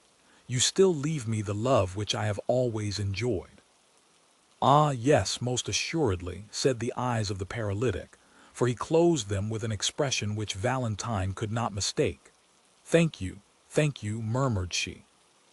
The old man's declaration that Valentine was not the destined inheritor of his fortune had excited the hopes of Madame de Villefort. She gradually approached the invalid and said, "Then, doubtless, dear M. Noirtier, you intend leaving your fortune to your grandson, Edward de Villefort." The winking of the eyes which answered this speech was most decided and terrible, and expressed a feeling almost amounting to hatred. "No," said the notary, "then perhaps it is to your son M. de Villefort." No, the two notaries looked at each other in mute astonishment and inquiry as to what were the real intentions of the testator. Villefort and his wife both grew red, one from shame, the other from anger. "What have we all done, then, dear grandpapa?" said Valentine. "You no longer seem to love any of us." The old man's eyes passed rapidly from Villefort and his wife, and rested on Valentine with a look of unutterable fondness. "Well," said she, "if you love me, grandpapa, try and bring that love to bear upon your actions at this present moment. You know me well enough to be quite sure that I have never thought of your fortune. Besides, they say I am already rich in right of my mother, too rich, even. Explain yourself, then." Noirtier fixed his intelligent eyes on Valentine's hand. "My hand," said she. "Yes, her hand," exclaimed everyone. "Oh, gentlemen, you see it is all useless, and that my father's mind is really impaired," said Villefort. "Ah," cried Valentine suddenly, "I understand. It is my marriage you mean, is it not, dear grandpapa?" "Yes, yes, yes," signed the paralytic, casting on Valentine a look of joyful gratitude for having guessed his meaning. "You are angry with us all on account of this marriage, are you not?" "Yes." "Really, this is too absurd," said Villefort. "Excuse me, sir," replied the notary. "On the contrary, the meaning of M. Noirtier is quite evident to me, and I can quite easily connect the train of ideas passing in his mind." "You do not wish me to marry M. France de Pinay," observed Valentine. "I do not wish it," said the eye of her grandfather. "And you disinherit your granddaughter," continued the notary, "because she has contracted an engagement contrary to your wishes." "Yes." "So that but for this marriage she would have been your heir." "Yes." There was a profound silence. The two notaries were holding a consultation as to the best means of proceeding with the affair.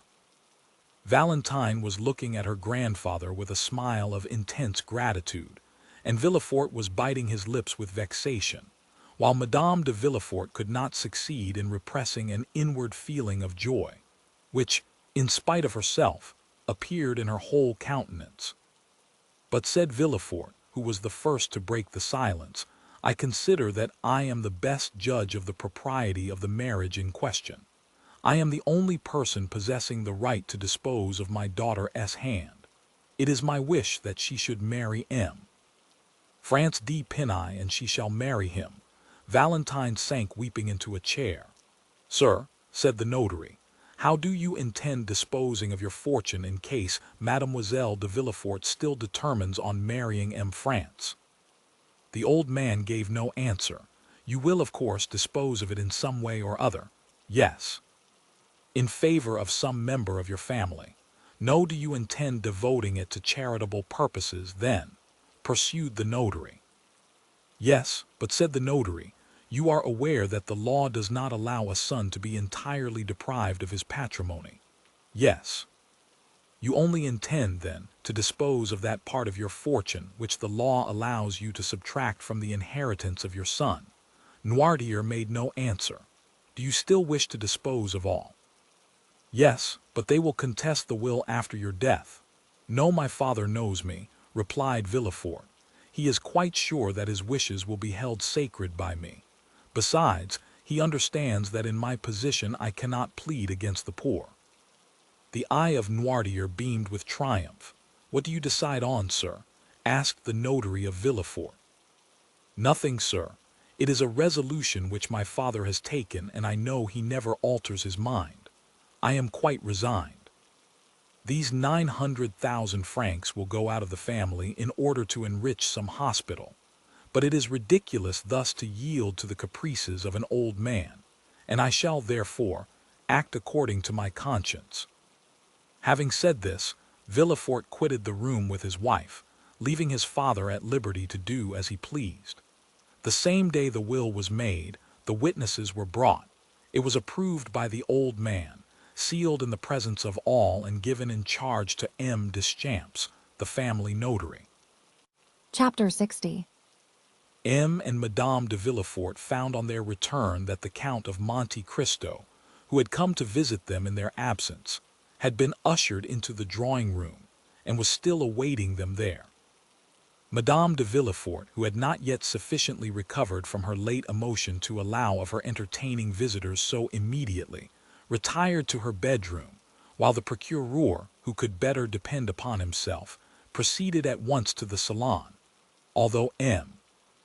de Villefort flattered himself that, to all outward view, he had completely masked the feelings which were passing in his mind, he did not know that the cloud was still lowering on his brow, so much so that the Count, whose smile was radiant, immediately noticed his somber and thoughtful air. "Ma foi," said Monte Cristo, after the first compliments were over, "what is the matter with you, M. de Villefort? Have I arrived at the moment when you were drawing up an indictment for a capital crime?" Villefort tried to smile. "No, Count," he replied, "I am the only victim in this case. It is I who lose my cause, and it is ill luck, obstinacy, and folly which have caused it to be decided against me." "To what do you refer?" said Monte Cristo with well-feigned interest. "Have you really met with some great misfortune?" "Oh no, monsieur," said Villefort with a bitter smile. "It is only a loss of money which I have sustained, nothing worth mentioning, I assure you." "True," said Monte Cristo. "The loss of a sum of money becomes almost immaterial with a fortune such as you possess, and to one of your philosophically spirit." "It is not so much the loss of the money that vexes me," said Villefort, "though, after all, 900,000 francs are worth regretting. But I am the more annoyed with this fate, chance, or whatever you please to call the power which has destroyed my hopes and my fortune, and may blast the prospects of my child also, as it is all occasioned by an old man relapsed into second childhood." "What do you say?" said the Count. 900,000 francs. It is indeed a sum which might be regretted even by a philosopher. And who is the cause of all this annoyance? My father, as I told you, M. Noirtier. But I thought you told me he had become entirely paralyzed, and that all his faculties were completely destroyed. Yes, his bodily faculties, for he can neither move nor speak. Nevertheless, he thinks, acts, and wills in the manner I have described. I left him about 5 minutes ago, and he is now occupied in dictating his will to 2 notaries. But to do this, he must have spoken. He has done better than that he has made himself understood. How was such a thing possible? By the help of his eyes, which are still full of life, and, as you perceive, possess the power of inflicting mortal injury. My dear, said Madame de Villefort, who had just entered the room, perhaps you exaggerate the evil. Good morning, madame, said the count, bowing. Madame de Villefort acknowledged the salutation with one of her most gracious smiles. What is this that M. de Villefort has been telling me? Demanded Monte Cristo, and what incomprehensible misfortune incomprehensible is the word? Interrupted the procureur, shrugging his shoulders. It is an old man's caprice, and is there no means of making him revoke his decision? Yes, said Madame de Villefort, and it is still entirely in the power of my husband to cause the will, which is now in prejudice of Valentine, to be altered in her favor. The count, who perceived that M. and Madame de Villefort were beginning to speak in parables, appeared to pay no attention to the conversation, and feigned to be busily engaged in watching Edward, who was mischievously pouring some ink into the bird's water-glass. My dear, said Villefort, in answer to his wife, you know I have never been accustomed to play the patriarch in my family, nor have I ever considered that the fate of a universe was to be decided by my nod. Nevertheless, it is necessary that my will should be respected in my family, and that the folly of an old man and the caprice of a child should not be allowed to overturn a project which I have entertained for so many years. The Baron de Pinay was my friend, as you know, and an alliance with his son is the most suitable thing that could possibly be arranged. Do you think, said Madame de Villefort, that Valentine is in league with him?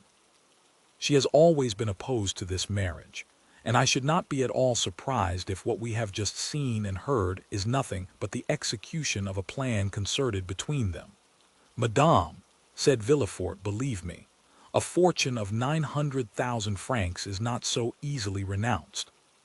She could, nevertheless, make up her mind to renounce the world, sir, since it is only about a year ago that she herself proposed entering a convent. Never mind, replied Villefort. I say that this marriage shall be consummated, notwithstanding your father's wishes to the contrary. Said Madame de Villefort, selecting a new point of attack. That is a serious thing. Monte Cristo, who pretended not to be listening, heard, however, every word that was said. Madame, replied Villefort, I can truly say that I have always entertained a high respect for my father, because, to the natural feeling of relationship, was added the consciousness of his moral superiority. The name of father is sacred in two senses. He should be reverenced as the author of our being and as a master whom we ought to obey. But, under the present circumstances, I am justified in doubting the wisdom of an old man who, because he hated the father, vents his anger on the son. It would be ridiculous in me to regulate my conduct by such caprices. I shall still continue to preserve the same respect toward M. Noirtier. I will suffer, without complaint, the pecuniary deprivation to which he has subjected me, but I shall remain firm in my determination, and the world shall see which party has reason on his side. Consequently, I shall marry my daughter to the Baron France de Pinay, because I consider it would be a proper and eligible match for her to make, and, in short, because I choose to bestow my daughter's hand on whomever I please. What? Said the Count, the approbation of whose eye Villefort had frequently solicited during this speech. What, do you say that M.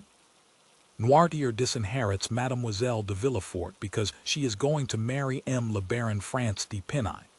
Yes, sir, that is the reason, said Villefort, shrugging his shoulders. The apparent reason, at least, said Madame de Villefort. The real reason, madame, I can assure you, I know my father, but I want to know in what way M. de Pinay can have displeased your father more than any other person. I believe I know M. France de Pinay, said the Count. Is he not the son of General de Quesnel, who was created Baron de Pinay by Charles X? The same, said Villefort. Well, but he is a charming young man, according to my ideas. He is, which makes me believe that it is only an excuse of M. Noirtier to prevent his granddaughter marrying. Old men are always so selfish in their affection, said Madame de Villefort. But, said Monte Cristo, do you not know any cause for this hatred? Ah, ma foi. Who is to know? Perhaps it is some political difference. My father and the Baron de Pinay lived in the stormy times of which I only saw the ending, said Villefort. Was not your father a Bonapartist? Asked Monte Cristo. I think I remember that you told me something of that kind. My father has been a Jacobin more than anything else, said Villefort, carried by his emotion beyond the bounds of prudence. And the senator's robe, which Napoleon cast on his shoulders, only served to disguise the old man without in any degree changing him. When my father conspired, it was not for the emperor, it was against the Bourbons, for M. Noirtier possessed this peculiarity. He never projected any utopian schemes which could never be realized, but strove for possibilities. And he applied to the realization of these possibilities the terrible theories of the mountain, theories that never shrank from any means that were deemed necessary to bring about the desired result. Well, said Monte Cristo, it is just as I thought. It was politics which brought Noirtier and M. de Pinay into personal contact.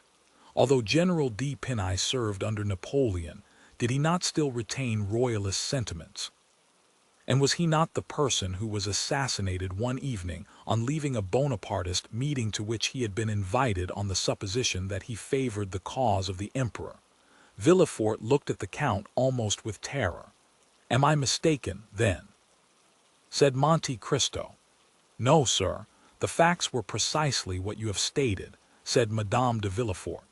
And it was to prevent the renewal of old feuds that M. de Villefort formed the idea of uniting in the bonds of affection the two children of these inveterate enemies. It was a sublime and charitable thought, said Monte Cristo, and the whole world should applaud it. It would be noble to see Mademoiselle Noirtier de Villefort assuming the title of Madame France de Pinay.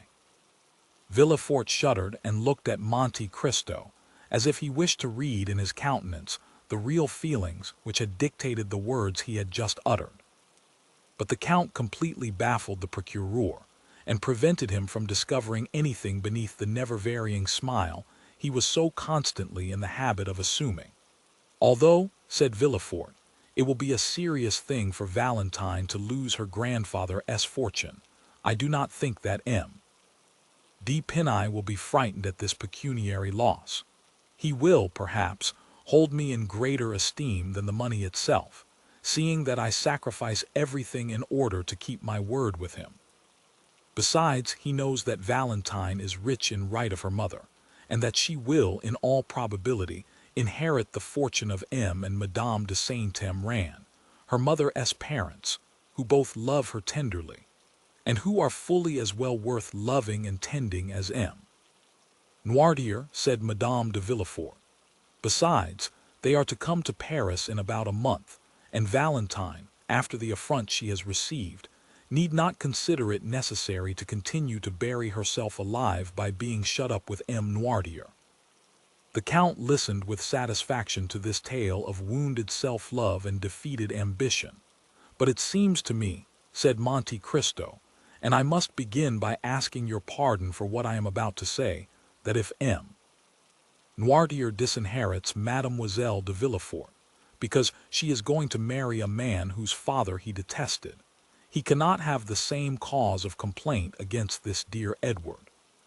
True, said Madame de Villefort, with an intonation of voice which it is impossible to describe. Is it not unjust, shamefully unjust? Poor Edward is as much M. Noirtier's grandchild as Valentine, and yet, if she had not been going to marry M. France, M. Noirtier would have left her all his money, and supposing Valentine to be disinherited by her grandfather, she will still be 3 times richer than he. The count listened and said no more. Count, said Villefort, we will not entertain you any longer with our family misfortunes.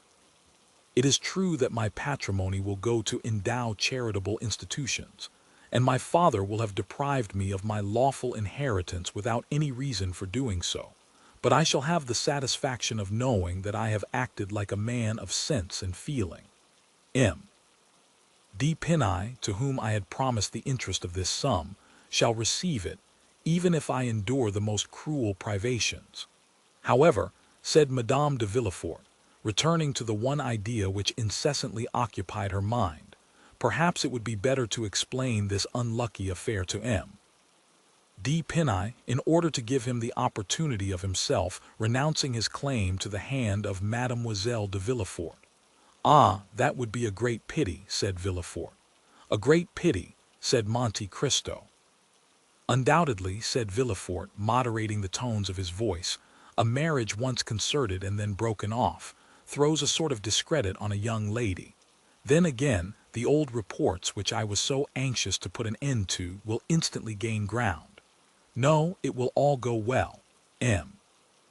D. Pinai, if he is an honorable man, will consider himself more than ever pledged to Mademoiselle de Villefort, unless he were actuated by a decided feeling of avarice, but that is impossible. I agree with M. De Villefort, said Monte Cristo, fixing his eyes on Madame de Villefort, and if I were sufficiently intimate with him to allow of giving my advice, I would persuade him, since I have been told M. D. Pinai is coming back, to settle this affair at once beyond all possibility of revocation. I will answer for the success of a project which will reflect so much honor on M. de Villefort. The procureur arose, delighted with the proposition, but his wife slightly changed color. Well, that is all that I wanted, and I will be guided by a counselor such as you are, said he, extending his hand to Monte Cristo. Therefore let everyone here look upon what has passed today as if it had not happened, and as though we had never thought of such a thing as a change in our original plans. Sir, said the Count, the world, unjust as it is, will be pleased with your resolution. Your friends will be proud of you, and M. D. Pinai, even if he took Mademoiselle de Villefort without any dowry, which he will not do, would be delighted with the idea of entering a family which could make such sacrifices in order to keep a promise and fulfill a duty. At the conclusion of these words, the Count rose to depart. Are you going to leave us, Count? Said Madame de Villefort. I am sorry to say I must do so, Madame. I only came to remind you of your promise for Saturday. Did you fear that we should forget it? You are very good, Madame, but M. de Villefort has so many important and urgent occupations. My husband has given me his word, sir, said Madame de Villefort. You have just seen him resolve to keep it when he has everything to lose, and surely there is more reason for his doing so where he has everything to gain. And said Villefort, is it at your house in the Champs lies ease that you receive your visitors? No, said Monte Cristo, which is precisely the reason which renders your kindness more meritorious. It is in the country. In the country. Yes, where is it then? Near Paris, is it not? Very near, only half a league from the barriers. It is at Auteuil. At Auteuil, said Villefort. True, Madame de Villefort told me you lived at Auteuil, since it was to your house that she was taken. And in what part of Auteuil do you reside? Rue de la Fontaine, Rue de la Fontaine, exclaimed Villefort in an agitated tone. At what number? No, 28. Then, cried Villefort, was it you who bought M. de Saint-Emran's house? Did it belong to M. de Saint-Emran? Demanded Monte Cristo. Yes, replied Madame de Villefort, and would you believe it, Count? Believe what? You think this house pretty, do you not? I think it charming. Well, my husband would never live in it, indeed. Returned Monte Cristo, that is a prejudice on your part, M. de Villefort, for which I am quite at a loss to account. I do not like Auteuil, sir, said the procureur, making an evident effort to appear calm. But I hope you will not carry your antipathy so far as to deprive me of the pleasure of your company, sir, said Monte Cristo. No, Count, I hope I assure you I shall do my best, stammered Villefort. Oh, said Monte Cristo, I allow of no excuse. On Saturday at 6 o'clock. I shall be expecting you, and if you fail to come, I shall think, for how do I know to the contrary? that this house, which has remained uninhabited for 20 years, must have some gloomy tradition or dreadful legend connected with it. "I will come, Count. I will be sure to come," said Villefort eagerly. "Thank you," said Monte Cristo. "Now you must permit me to take my leave of you." "You said before that you were obliged to leave us, monsieur," said Madame de Villefort, "and you were about to tell us why when your attention was called to some other subject." "Indeed, madame," said Monte Cristo, "I scarcely know if I dare tell you where I am going." "Nonsense. Say on." "Well, then, it is to see a thing on which I have sometimes mused for hours together." "What is it?" "A telegraph." "So now I have told my secret." "A telegraph," repeated Madame de Villefort. "Yes, a telegraph. I had often seen one placed at the end of a road on a hillock, and in the light of the sun, its black arms, bending in every direction, always reminded me of the claws of an immense beetle, and I assure you it was never without emotion that I gazed on it. For I could not help thinking how wonderful it was that these various signs should be made to cleave the air with such precision as to convey to the distance of 300 leagues the ideas and wishes of a man sitting at a table at one end of the line, to another man similarly placed at the opposite extremity, and all this effected by a simple act of volition on the part of the sender of the message. I began to think of genii, sylphs, gnomes, in short, of all the ministers of the occult sciences, until I laughed aloud at the freaks of my own imagination. Now, it never occurred to me to wish for a nearer inspection of these large insects, with their long black claws, for I always feared to find under their stone wings some little human genius fagged to death with cabals, factions, and government intrigues. But one fine day, I learned that the mover of this telegraph was only a poor wretch, hired for 1,200 francs a year, and employed all day, not in studying the heavens like an astronomer, or in gazing on the water like an angler, or even in enjoying the privilege of observing the country around him, but all his monotonous life was passed in watching his white-bellied, black-clawed fellow insect, 4 or 5 leagues distant from him. At length I felt a desire to study this living chrysalis more closely, and to endeavor to understand the secret part played by these insectactors when they occupy themselves simply with pulling different pieces of string. "And are you going there?" "I am." "What telegraph do you intend visiting? That of the Home Department or of the Observatory?" "Oh, no. I should find there people who would force me to understand things of which I would prefer to remain ignorant, and who would try to explain to me, in spite of myself, a mystery which even they do not understand. Ma foi! I should wish to keep my illusions concerning insects unimpaired. It is quite enough to have those dissipated which I had formed of my fellow creatures. I shall therefore not visit either of these telegraphs, but one in the open country where I shall find a good-natured simpleton, who knows no more than the machine he is employed to work." "You are a singular man," said Villefort. "What line would you advise me to study?" "The one that is most in use just at this time." "The Spanish one, you mean, I suppose?" "Yes." "Should you like a letter to the minister that they might explain to you?" "No," said Monte Cristo, "since, as I told you before, I do not wish to comprehend it. The moment I understand it, there will no longer exist a telegraph for me. It will be nothing more than a sign from M. Duchtel, or from M. Montalivet, transmitted to the prefect of Bayonne, mystified by 2 Greek words, tele, graphene. It is the insect with black claws, and the awful word which I wish to retain in my imagination in all its purity and all its importance.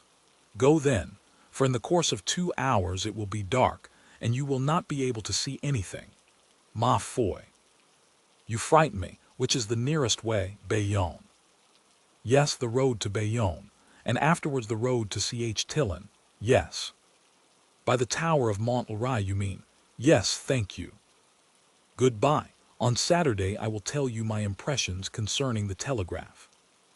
At the door the Count was met by the 2 notaries, who had just completed the act which was to disinherit Valentine, and who were leaving under the conviction of having done a thing which could not fail of redounding considerably to their credit. Will the weight of secrets shatter the soul, or will courage rise to meet the shadows? Can hope endure in a world cloaked in deception and despair? Discover the answers in next week's chapter. Join us Tuesday on Raining Book. Subscribe and tap the bell to follow every heart-pounding twist of fate and resilience. Tell us below, whose journey captivates you most? The steadfast hero forging a path through chaos, the enigmatic figure pulling strings from the shadows, or the quiet souls seeking light amidst darkness? Every like, comment, or share fuels our mission to bring stories as gripping and unforgettable as Dumas' masterpiece. Until then, keep your imagination alive for whispered plots and grand revelations. Happy listening.